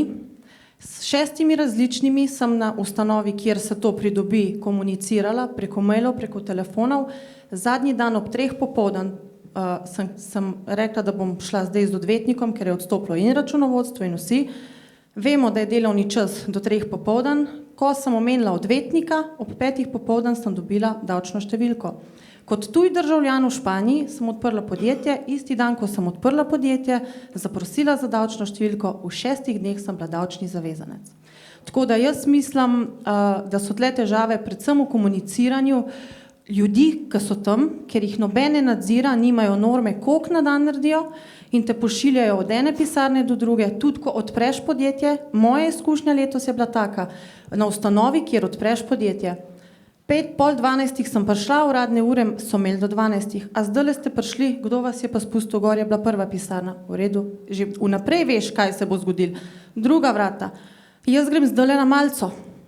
Tretja vrata, zahtevaš nekoga od vodje, samo zato, da ti da en štempelj, ker papirje si itak vse samo naprej prinesel, ker si vedel, da bo problem, a nimate nadsprintan, nimate pripravljen, tako da se že vnaprej pripravaš in kljub temu nimajo posluha in nimajo nadzora, koliko na dan naredijo. Žal, to je javna ustanova, ne govorim vsi, ne izključujem, vem, da so tudi delavci, ki so preudarni pa dobri, ampak v večini se dogaja, da na teh ustanovah, teh žensk v pisarnah nobene nadzira. In s tem se mi soočamo. In jaz sem potrošila cel dan, ki bi lahko naredila 130 tort v proizvodnji, pa jih nisem mogla. In sem šla v minus v podjetju zaradi tega. No, pa smo spet pri učinkovitosti, ne? Gospod Svar, kako pa vaši člani združenja gledajo na to nenehno spreminjajočo se zakonodajo in kako usklajujejo to potem s postopki, v procesih, v vsemu skupaj, kar pride zraven? Je to predstavlja velik del težave ali kako? Ja, no, zdaj, ko smo prej govorili o davkih, tu je malce lažje vse skupaj razumeti, ne, ker vemo, pač nekaj moramo prispevati, da lahko vse, kar je potrebno financirati, zagotovimo in pa res je, ne. Če bi ti razumni davki potem bili tudi primerno trošeni, ne, bi vse skupaj za nas bilo, pa dajmo še malce več narediti, pa bo vse ok, ne, to razumem, ampak da pa je birokracija pa ti administrativni postopki, ki pravzaprav nič ne stanejo, če bi jih vsaj nekaj ne odpravili, to je pa že zdavne povsem nerazumljivo, ne. In ja, ne, naši člani to na različne načine ne optimirajo, ne. Se vemo, tudi z nerazumnimi davki se potem že dogaja, ne, to, kar smo nekoč imeli, se spet vrača, ne, a ste v zadnje čase v gostinskih lokalih že dobili vprašanje, vam damo račun, ja. Nekaj časa tega ni bilo, zdaj pa se spet vrača, ja. Optimizacija se pričenja in tisti, ki mi smo zdaj tu vidim, gostinci smo, ne, v določeni panogi, pa vam povem en primer birokracije, ki je že 20 let za časom, ne, pa boste vi, ki hodite v naše lokale, tudi to razumeli. Moj dedek je moral voditi tako imenovane materialne kartice, ne. Bilo je 20 artiklov takrat v gostilni. Pivo, Laški rizling, kaj jaz vem, 20 artiklov in si moral ob vsaki nabavi, ne vem, 5 steklenic piva ali pa 20 steklenic piva potem razknjižiti, ne. Danes imamo 400 artiklov, res je, da imamo nabave dobavnice elektronske, pa to, in je to še vedno potrebno voditi. Glejte, 400 različnih kartic materialnih imaš danes v enem gostinskem lokalu, pa na Fursu in tudi druge, kjer to pripombo dajemo že vrsto let, ne razumejo. Se pravi, hočem povedati, da je potrebno odpravljati povsem nerazumne birokratske oziroma administrativne zahteve, da lahko mi opravljamo svoje delo. Kot je rekel predsednik, ne, pustite nam delati, ampak ne. Jaz mislim, da bomo s temi pavšali, ne, ko boste jih uvedli, končno prišli do tega, da to več ne bo pomembno, ker boš ti svoje davke plačal, ne boš rabo skrbeti za te administrativne obveznosti, s katerimi dokazuješ, koliko davka moraš plačevati in vse ostalo. Tako da jaz res srčno upam, da bomo končno tudi v Sloveniji prišli do tega, kaj je svet to spoznava in potem vas ne bo nihče več spraševal, ne, a rabite račun.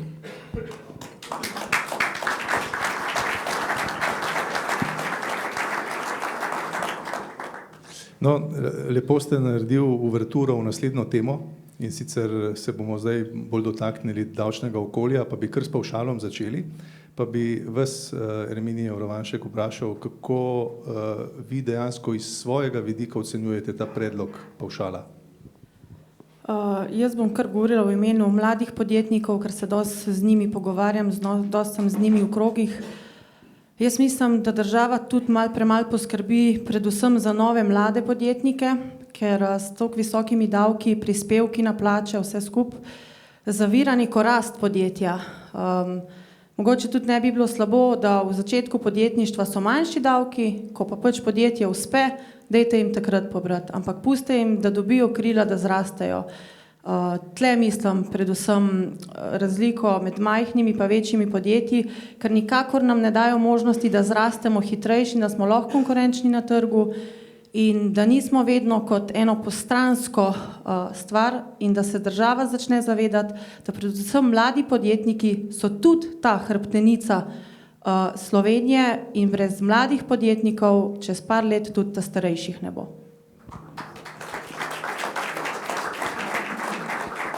Ja, gospod Trnovec, kako pa vi gledate na to obremenitev dela? Ne? Vam to imamo pač visoke, če se štejemo skupaj z visoko obremenitev, če se štejemo še vse prispevke oziroma kar spada zraven, pa pogledamo efektivno davčno stopno, smo praktično na vrhu v Evropski uniji.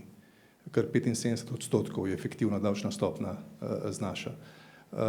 A vam to pobere del tiste dodane vrednosti, ki bi jo sicer lahko vložili kam drugam, pa tudi kako vam to zmanjšuje konkurenčnost v primerjavi recimo z drugimi državami, kjer imajo pač ugodnejšo davčno politiko?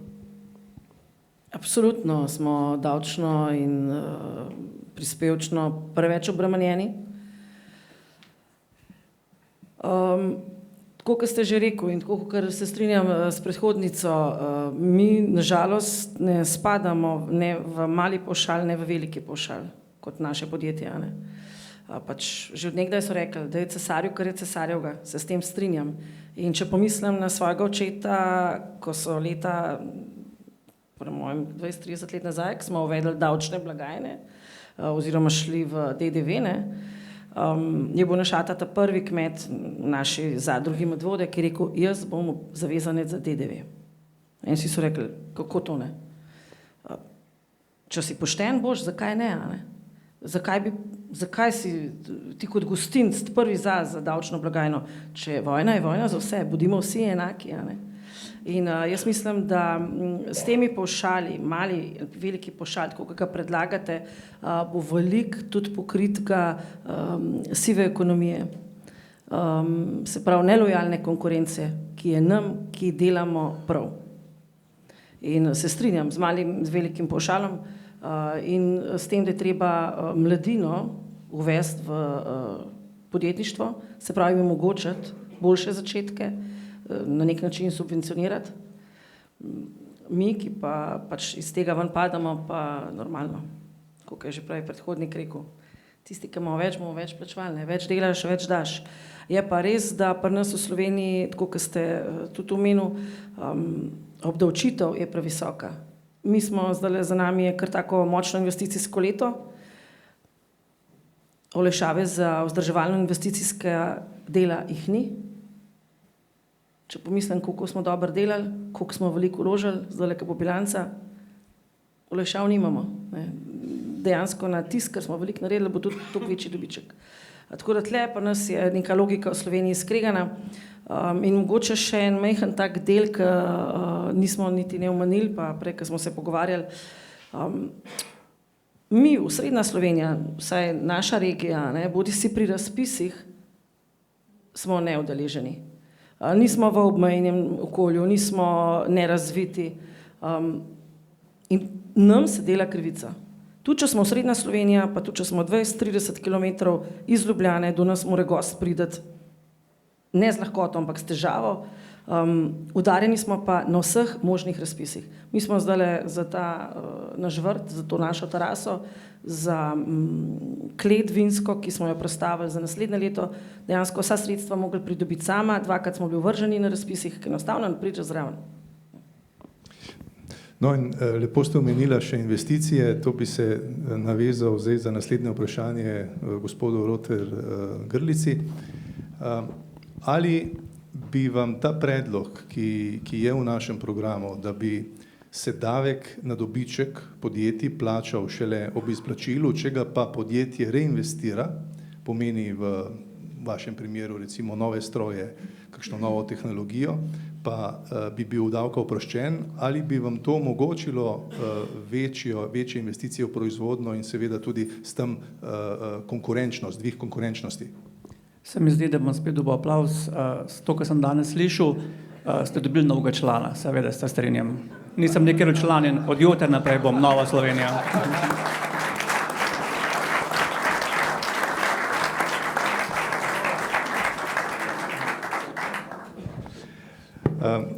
No, ta del pa zaključimo z nečim, kar nam verjetno ne bo, oziroma vemo, da se ne bomo mogli izogniti, in to je božičnica. Zelo iskana tema oziroma prežvečena tema že, ampak gospod Svar bi vas tako vprašal, če verjetno dobivate kakšne povratne informacije od vaših članov ali oziroma tako, če lahko nam razkrijete, koliko je takih, ki dejansko ne bodo mogli tega izplačati oziroma se bodo morali zadolžiti, da bodo izplačali božičnico, ki smo jo uvedli 2 meseca pred koncem poslovnega leta. Ja, hvala za to vprašanje. Najprej moram se tudi jaz navezati na to. Jaz vam še članstva ne morem obljubiti, ker kot predsednik Obrtno-podjetniške zbornice v 1. členu statuta imamo apolitično delovanje. Tako da sem pa res veselen danes tu in vidim, kaj vse zagovarjate, kot bi gledal naše zahteve. Tako da morda pa nekoč, ko zaključim s svojim delom, kar se tiče božičnice. Glejte, tistega famoznega, mislim, da je bil 15. september, smo takoj 16. na otvoritvi Mosta, tisti, ki ste bili tam, ste to slišali, stvar postavili na svoje mesto, na takšen način ob nekem regijskem obisku, da bi pravzaprav nihče, ne socialni partnerji o tem karkoli vedel. Mi smo pred 2 leti z sindikati o spremembah zakona o delovnem razmerju o tem govorili, o možnosti, ampak takrat je bilo to enostavno spravljeno z mize. To enostavno na takšen način, ob takšnih, bi rekel, pokazateljih gospodarskih, pač to ne gre uvesti. No in pridemo s tem presenečenjem, pride predsednik vlade na plano, na dan in povsem jasno je bilo, da pač tega sploh na začetku ni bilo moč jemati resno, nikakor ne. To je lahko nagrada za uspešno delo, to je lahko nagrada tam, kjer seveda so uspešnejši višja in kjer niso tako uspešnejši nižja in podobno. Ampak na takšen način to uvesti, to je pa, mislim, res, vse kar rečem, to je pač predvolilni bombonček. In poglejte, povsem jasno je, kot so ugotovili potem sami, še zdaj se ugotavlja, da pač nekaterih zavodih, pa še marsikaj lahko naštejemo, samo ministrstva so zgrožena, občinski zavodi in podjetja, tega denarja nimajo, pa smo to zagotovili iz proračuna, pa smo mi vmes bolj kot provokacijo rekli, pa dajmo vsem zagotoviti to božičnico iz proračuna, če je že tako. No in potem smo seveda vendarle ugotovili, da je vrag vzel tukaj šalo. 20.500 podjetij ima vsako leto negativno bilanco, tudi letos jih bo toliko ali pa še celo več. In kako naj nekdo, ki tega denarja nima, pa se trudi za to. Pa to niso podjetja, ki neuspešno delajo. To so enostavno podjetja, ki ima sušno leto. To so podjetja, ki so vsa leta preživela in so polnila vse blagajne, pa letos nimajo. In ti boš letos, pa naslednje, pa vsako leto pač obvezno naložil neko novo dajatev, neko novo pravico in to enostavno tako ne gre. Smo pač predlagali, naj vse posojilo omogočijo. Posojilo, zdaj pa paste, To je bilo zavrnjeno kot prepovedano državno pomoč. Še danes nimamo pravega odgovora od ministra Boštjančiča, da bi si lahko posojilo vzeli. Glejte, da naj to božičnico potem vendarle dobijo vsi. Enako, že decembra. Če nimaš decembra, pa kako boš imel marca, tako kot je tu. In glejte, ko govorimo o teh pravicah, jaz res si želim, da bi, ko želimo v tej družbi vsi dobro, tako mi, najbrž pa tudi sindikati bi morali to početi, za naše zaposlene, brez katerih ne moremo, res potrebujemo naše zaposlene in tisti, ki pošteno delajo, tudi pošteni obrtniki, za veliko večino lahko to potrdim in trdim, ker smo redno z njimi v stiku, tako kot je Jernej prej govoril, non-stop hodimo z njimi in tako je v Sloveniji. In te pravice, poglejte, ko pravijo delo, čast in oblast, ja, seveda, samo takrat, ko je delo upravljeno, zdaj pa dajemo kaj, vsem pravicam prednosti, predno, da pravzaprav šele te obveznosti in dolžnosti upravimo. Tako da, ja, jaz pravim božičnica, ja, takrat, ko je seveda to možno izplačati, na takšen način, ko pa je tu bilo, pa sploh nimam besed, kdo se lahko to spomni, mora biti pa 3 pikce. Hvala lepa.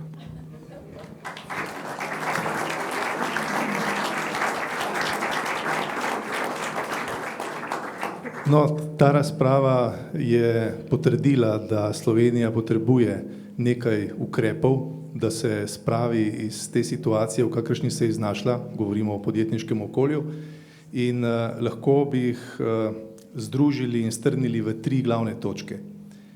Treba je razbremeniti delo, da se bo delo splačalo. Treba je postaviti en pravilen, razumen davčni okvir, ki bo omogočal razvoj podjetjem.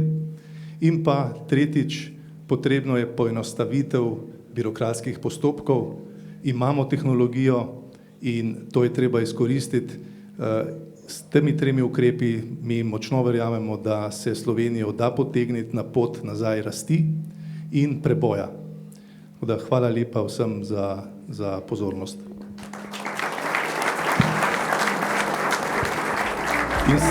In seveda, da ne pozabim, še enkrat bi se lepo zahvalil našim sogovornikom, ki so delili svoje izkušnje, kajti tukaj, kot vidite, ne govorimo na pamet, ne govorimo iz teorije, tudi teorija mora biti, da ne bo pomote, ampak govorimo iz prakse. In to je tisto, kar je zelo pomembno in vredno. Hvala lepa. Malce bi vas še zadržala na odru, da omogočimo še nekaj vprašanj iz publike. Lahko počakate, prosim, na odru. Si bomo sposodili mikrofon, pa bi prosila, mogoče, če kar dvignete roko, pa vam prinesemo mikrofon, če ima kdo kakšno vprašanje.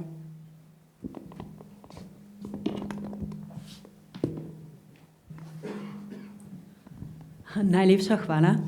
Mogoče bolj kot komentar. Sama sem predsednica Slovenske ljudske stranke in pri nas imamo kmete, ki nas znajo nahraniti, ampak seveda samo, če ne boste kupovali najcenejše hrane pri veletrgovcu.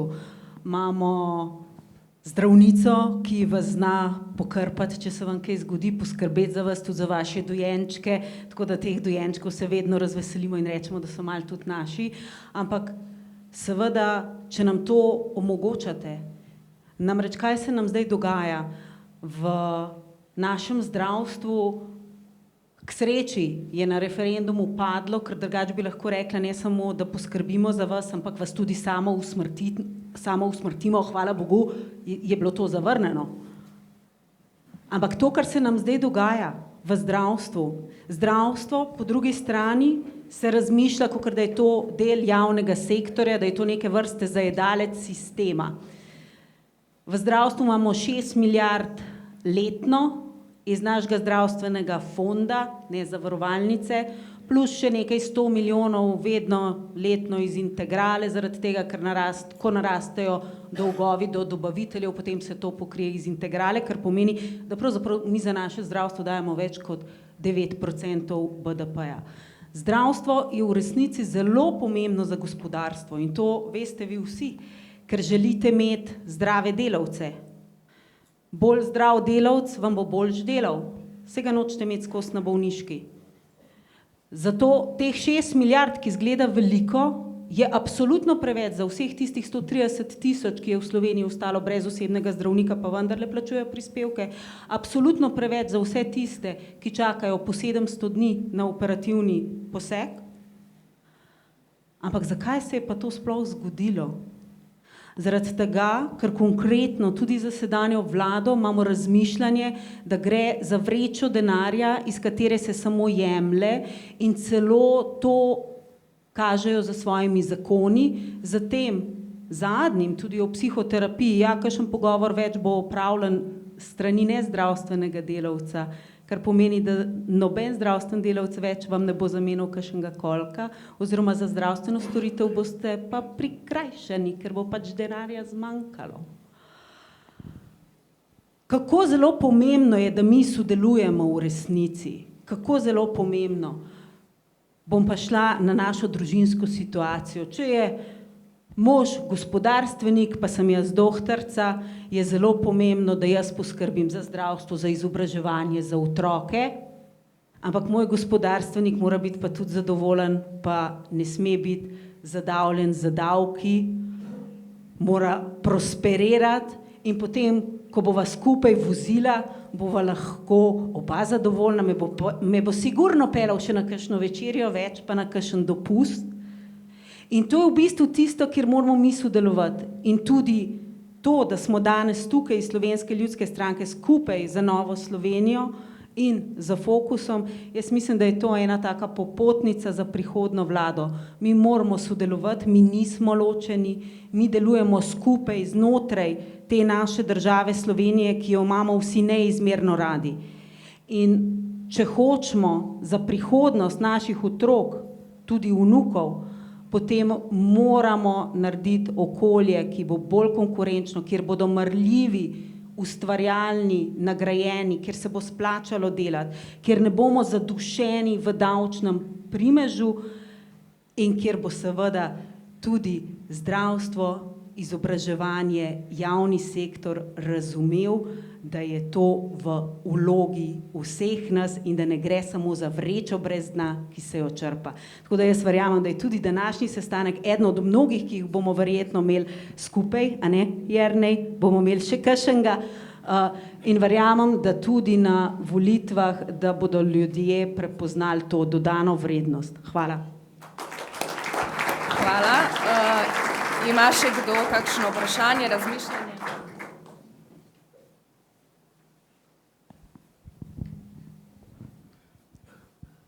Smo že vse izvedeli, torej. Hvala torej še enkrat z moje strani za vašo jasno vizijo in lucidne misli. Mislim, da ste zelo navdušili občinstvo. Šele zdaj vidim, da občinstvo sega tjale v hodnik, kar je zelo spodbudno.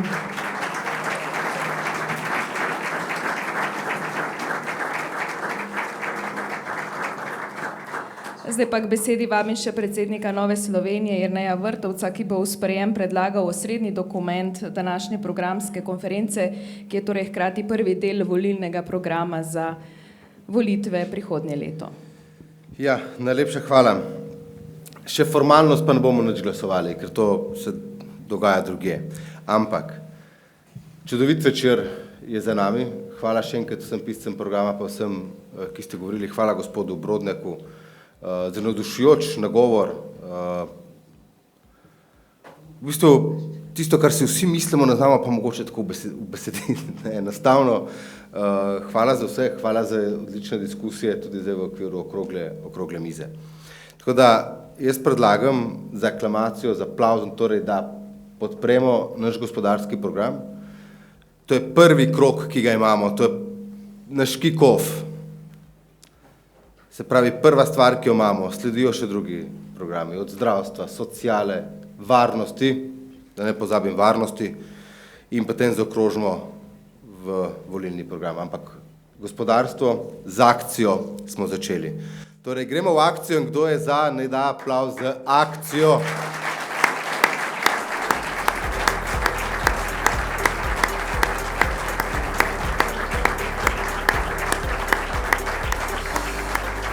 Hvala vsem. Prepričljivo, torej gospodarstvo, kot smo ugotovili, potrebuje svobodo, da bo lahko ustvarjalo, potrebuje preudarno politično vodenje, da bo pokazalo, kaj zmore, potrebuje predvidljivost, da bo država imela stabilnost. In če bo država stabilna, bomo vsi bolje živeli. Ne? Naj bo to naša popotnica in spodbuda za delo v prihodnje. Akcija se torej nadaljuje. Vabljeni še na kratek sprejem pred dvorano. Srečevali se bomo sicer še v prihodnjih tednih in mesecih, vsekakor pa želimo vam miren in doživeti praznični čas in vse dobro v novem letu. Hvala za pozornost in lep večer.